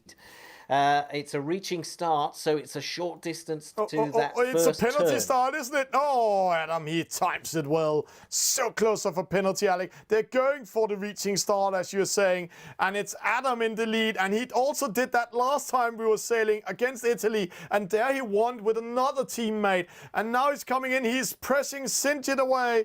Adam in control, Sinjid coming, oh, Jenna with a penalty, sailing into Tanji. So right now, Team France are in the middle, because this race, Alec, 4 players, 4 boats, 10 points, it can be a tie. So the team with 5 points and not winning is the winning team. So right now, the French just need to keep calm in the middle. They are in control, or are they? Well, there's a lot of sailing still to. They can't afford to lose this. They're on. Britain is on match point. A victory for Britain will give them the Nations Cup again this year. Yeah, and Alec, do you know which day it is today? It's exact 1 year ago. Great Britain was winning last time. So I didn't know that, Thomas. Yeah, I didn't no. realise it was exactly a year ago. Yeah, and here we go. Adam, he's in the lead, but is he in control? We are following the players out here. It's Tanji and Tanji Legolf. I think he's a little bit more in control. Sindit is taking over on Jenna. Jenna and Tanguy, he's trying to go all the way to Adam. And Adam, he can penalize him. Adam goes after it. Adam attacks. And Tanguy, he just sneaks away in this case. And then we have a sandwich. And now Jenna is actually back in the race because of that one. Snedka going all the way out to the boundary. That was a bit close. They can overlap it. It's a penalty if they go too far. But Adam McGovern converging in on Tanguy Le Goff. Yeah, but and who will have the advantage? Tanguy who will blink first? Penalty to Adam. Tanguy times it perfectly. So one penalty coming in. So right now Tanguy tries to take the lead also. And Sindit going opposite. So Adam again under pressure. Two French attacking one guy. So see Adam trying to push out Sindit. Sindit going on the inside. This is a battle where Jenna has all the chance to come back because the three other boats are only focusing on one thing. Attack, attack, attack. Tanguy Le Goff made the Sail GP Grand Final this year. He knows this boat really well, and he's sailing it really well, and he's out in front. But hot on his heels is Adam McGovern and Sindit. There's so little in it. And one penalty can change everything. Adam slowing up. Sindit going opposite. This puts Jenna. Oh, Jenna follows Sindit. I was just saying, it was so close Jenna could come in. Now Adam, he has the right away. He can penalize Sindit. This is an important battle. Oh, Sindit survives, going in front of Adam. So the French are now in the lead, but this is not over yet. We have seen it before and before. Tanguy in the lead. So now let's follow from behind. It's Adam and Jenna. Jenna is back in the race. Oh, breathless stuff. Tanguy pulls away, and it's all about Sindit now, staying in touch with the leader. Yeah, and also, what is Jenna doing now? Because she has to take the battle to Sindit. A penalty on Sindit. While Jenna and Sindit is battling here, then you need to watch Adam. He's trying to come from starport's attack over there and see if he can go in. Oh, Jenna attacks a little bit early. And I know they're communicating about it because they want to attack. They want to be able to see if they can attack and penalize Sindit. Because if he drops to fourth position, then the Brits are winning. Yes, they are. And it's really coming down to the final legs. And Sindit and Tanguy have got quite an advantage now. Look at that, 128 metres Snedka from Tanguy. And Sindit also coming in. It looks they are in control. Adam drops down and see he's going opposite. He knows it's game over, taking another tack. Jenna doing everything she can to race against the others, but the French are in the lead here. So French are in the lead, and it looks like they are going to take this and square the match to 4-4, which means it will come down to the very last race, and that is a 10 against 10, which is quite often total chaos and very difficult to control. So it's a victory for Tanguy and Sindit, the French captain, and Snedka in the end comes across third with Adam McGovern coming up fourth. But it is 4-4, and the Nations Cup Final 2021 has come right down to the final race. Yeah, and for good order, let's just have the confirmation. And Alec, you have right, the final race coming up.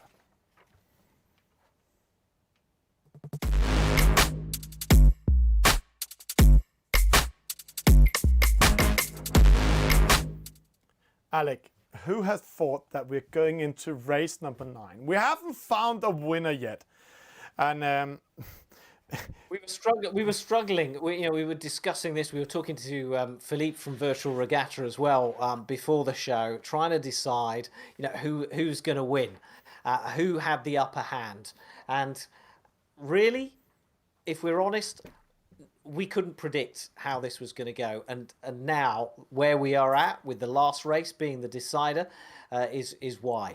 Both teams top notch. Yeah, and Alec, they are both battling for the great honor for being the next eSailing Nations Cup winner, the winning for their nation as a national team. But they're also battling for coming into a very exclusive club. It's called the Red Cap Club from Mount Gay. Let's just see what it's all about. It's a real icon for a sailor to have a red cap. It's always a conversation starter. The thing is that all the regattas we are sponsoring, we are making this red cap, so with the name of the regatta and the year. So it's always something treasured by the sailors. It means I've been there. I sailed this regatta, and we are not giving away, you have to earn it. So you have to make the regatta, you have to be on the boat, you have to sail it. And so yeah, it's a fantastic keepsake for all the sailors.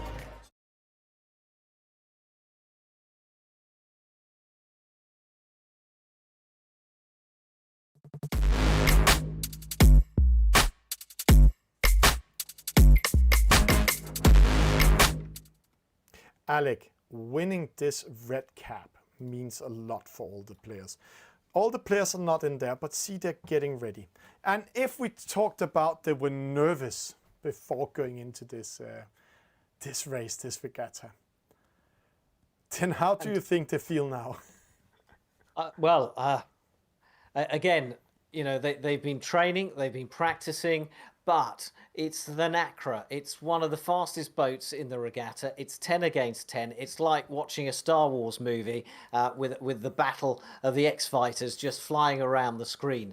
Being able to keep calm and get control of the race is really difficult.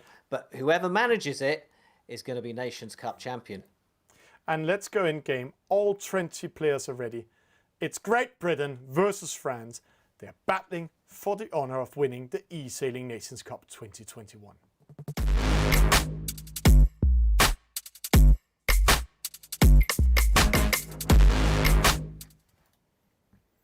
And Alec, just for, here we go. Yeah, I have to say, Alec, here we go. The popcorn is ready.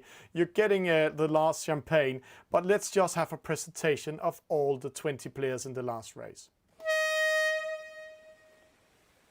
So it's our last chance to see them all in action, and we are in, where else but Barbados for the final race. And look at that, 25 knots of wind in a Nacra 17. This is going to be, if you dare to blink during this, you'll miss the crucial action.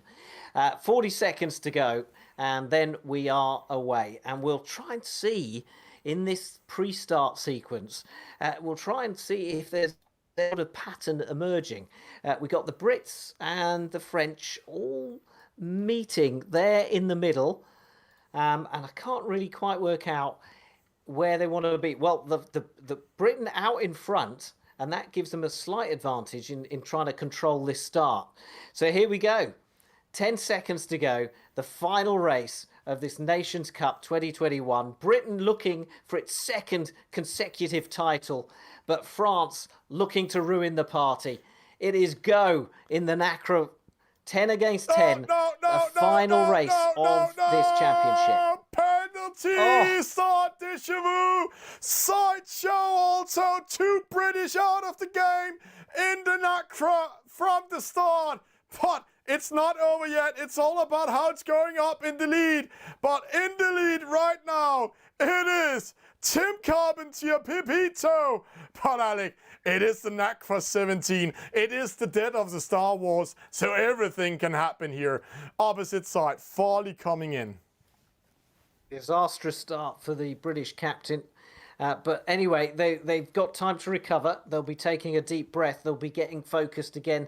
They'll be working their way up the fleet. Vic Farley of Great Britain currently sitting well down in 16th place. Tristan Perron also down in 13th. Out in front, one of the talisman of the French team, Pepito, trying to develop a bit of a lead with Crickville. Caven finds in third, the best placed British player. Yeah, and Caven, he needs to do some matching up here. But see, Will Hemsley coming in. I have to, Jason's, oh, downwind attack. Caven does it, penalty, handle one out. So they are going into it. It's going to be aggressive. We're going to see blood, Alec. If there was blood on the screen, we had seen it now, because this is a battle coming in. But it's still France in the lead. But I have to say, the hitman himself is on the way. Wait, Jason Strathan, he's coming here. Oh, an attack on him. He survives from Valentin Lisa. Let's see how this develops.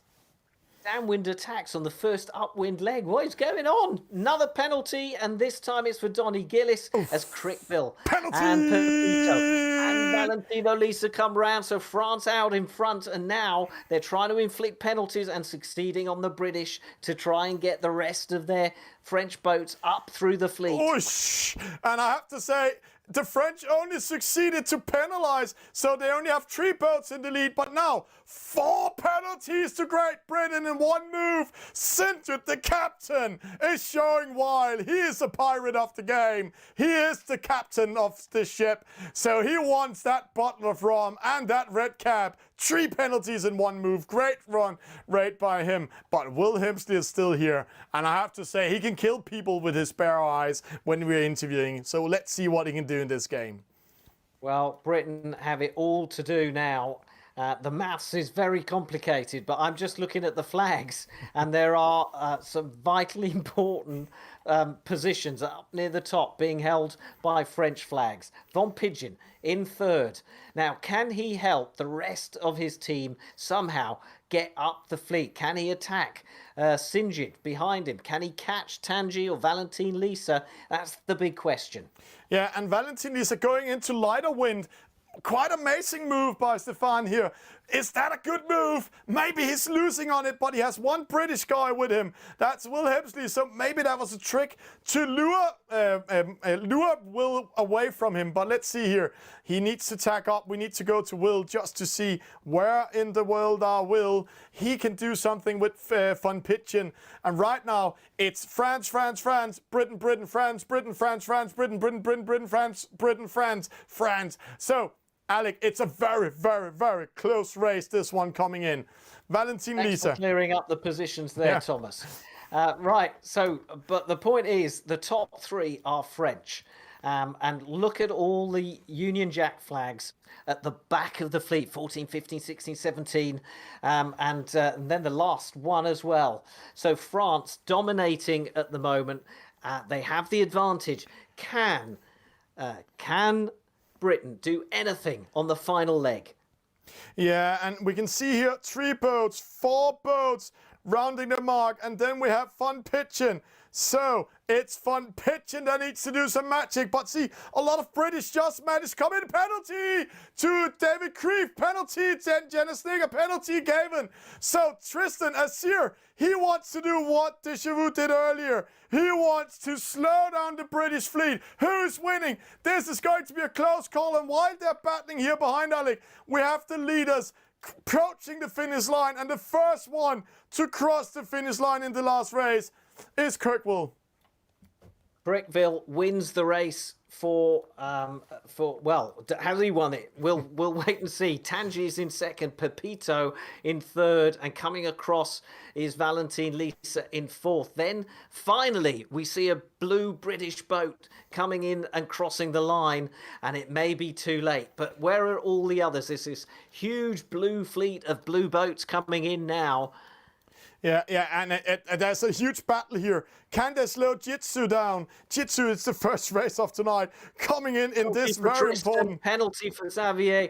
So a few penalties going in on the French, but is it too late? I fear it might be, but it's too difficult to call. We'll wait for the official result. Who has won the Nations Cup? Oh, Alec, let's just have the confirmation here.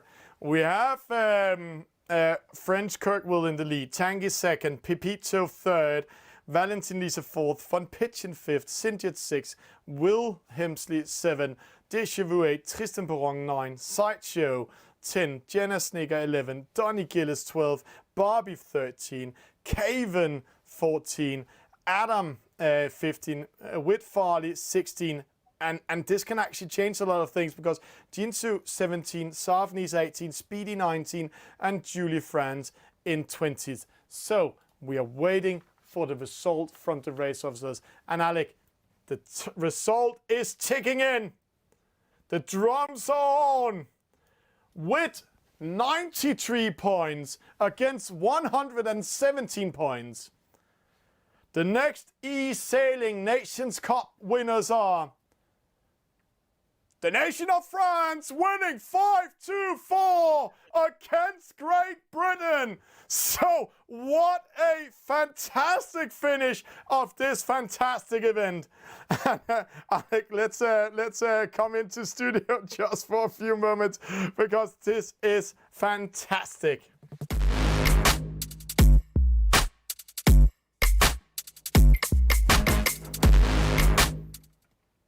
Wow. So hard fought, and in the end coming down to that last race, and you know, it looked like a French victory, didn't it, with all those tricolores at the top of the results board of that final race. But wow, it was so close, and it's a mark of the quality of the players on both sides as to how close this race was. So victory to France, well done. Yeah, and if you're sitting out there and waiting, then please wait. We will see all the players in around 3 minutes. First, we will invite in a very special person in studio, Alec. He wants to say congratulations. So please invite in the managing director at Mount Gay. He's coming here, and Alec knows much more about him than I do, but I know he has a lot to say, and I can say to you, I have seen his pictures here in studio, and it looks like he's quite happy with the result. Yeah, I can see him too. Hey guys. Hey. Hi, Raphael. Thank you for joining us. What a stunning backdrop you've got, and I see you're wearing the red cap that will go to France. But once again, what an incredible final to decide this Nations Cup. Yeah, it was an incredibly fight, and I noticed, or maybe from far, but the racing was quite aggressive. I mean, it was really well. Plus, it was fast boat, so it's very impressive to see the guys attacking the line and on the tacks being very aggressive. So yeah, it was a very nice and entertaining last race, and I had to keep my breath. And finally, the French flag was up. So sorry, I'm French, so I'm a bit not maybe the best to say that, but so congrats to the team because and both teams because it was very intense. Yeah, it would be silly to ask you who you were supporting. So congratulations to you as well for getting a French victory. But from a point of view of Mount Gay, you know, how exciting has it been to be connected once again for a second year to the Nations Cup? Yeah, but that's great. We love to support the eSailing and the Cup. It means a lot for us because, as you know, we are supporting for more than 40 years now physical regattas, so regatta on the water, and for 2 years the eSailing. For us, it's a natural extension, if you want, of the real world. And I'm seeing skills, and I know that some of the players are also real, sailors on real boats. So it's really impressive to see that, and we are very happy, of course, to partner with you guys, for sure. Well, Raphael, one of the interesting things, I don't want to make this sound like an advert, but there is kind of a synergy there, isn't there? It takes a long time to make a decent bottle of rum, and it takes a long time to make a decent e-sailer. Oh, that's true. But we know that for rum, aging, maturation here in Barbados, and you see behind me, this is Carlisle Bay, a beautiful bay where, by the way, we are also racing here. The one design J24. This is the class that we have here in Barbados. But yes, you're right. It takes a long time to mature rum under the tropics here with the specific weather condition, humidity, and temperature. But I guess when I see the age of the young e-sailor, I'm quite impressed, by the way. So I'm guessing that they have great skills that they develop super fast also. So it's quite impressive. Quite impressive. Yeah, and I have to say it's quite impressive. And Raphael, please stay here in this group because now all the players will come in. I'll just go to studio while they're joining in. So we were going to have a prize ceremony with them.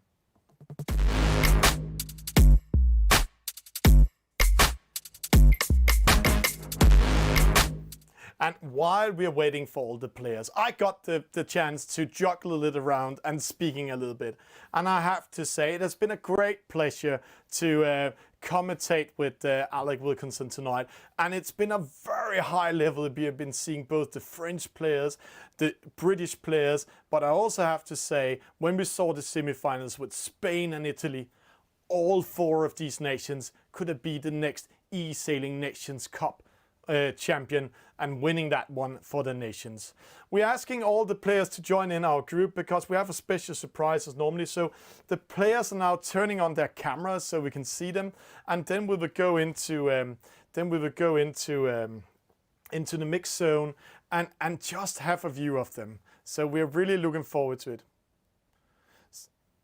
You made a really good point about the quality of the semi-finalists as well. You know, Spain and Italy, but also we saw new teams and new nations join, like Oman, probably one of the more exotic countries that have been part of it. But Sweden and Germany have really embraced the competition as well this year, and that's great to see. So the Nations Cup is only going to get bigger and better. Yeah. Only bigger and better. And Alec, let's go to mix zone. And Raf, we're going to have you in the picture in mix zone because we're waiting for the players to come in. But we have a special surprise for them. You're going to help me. So let's just have it in here.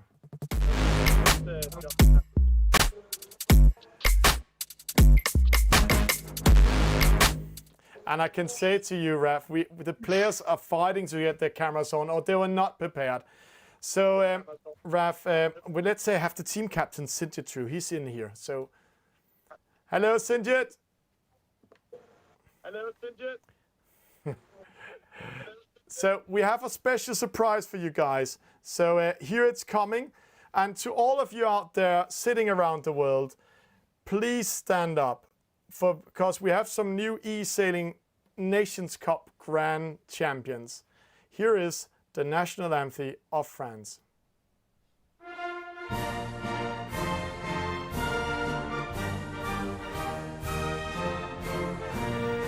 De la tyrannie.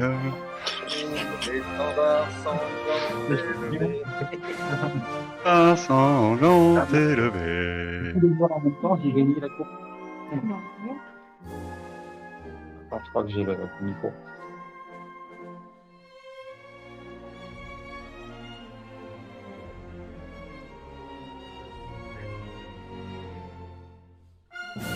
Aux armes, citoyens, et vos bataillons, marchons, un sang impur, un bras de l'océan. Bravo. And Alec, we have all the players with us in the mix zone, in the studio. They can hear everything, and they are so glad. And some of the cameras we can't get through because there's a lot of different signals around the world, but we could hear them sing. Just want to say, lovely singing, Sinjit, and the beauty of doing that in football is you never hear the players. You can't hear the players sing. Maybe that's not a bad idea. No. And Alec, with that said, thank you for guiding us through this eSailing Nations Cup 2021. And it's been a true pleasure again having you in studio this year. Well, it's been great, and I wonder if this makes up for some of the French players missing out on the World Championship last night. I wonder if this makes them a little bit happier after that disappointment. But yeah, congratulations to France. Bien joué, la France.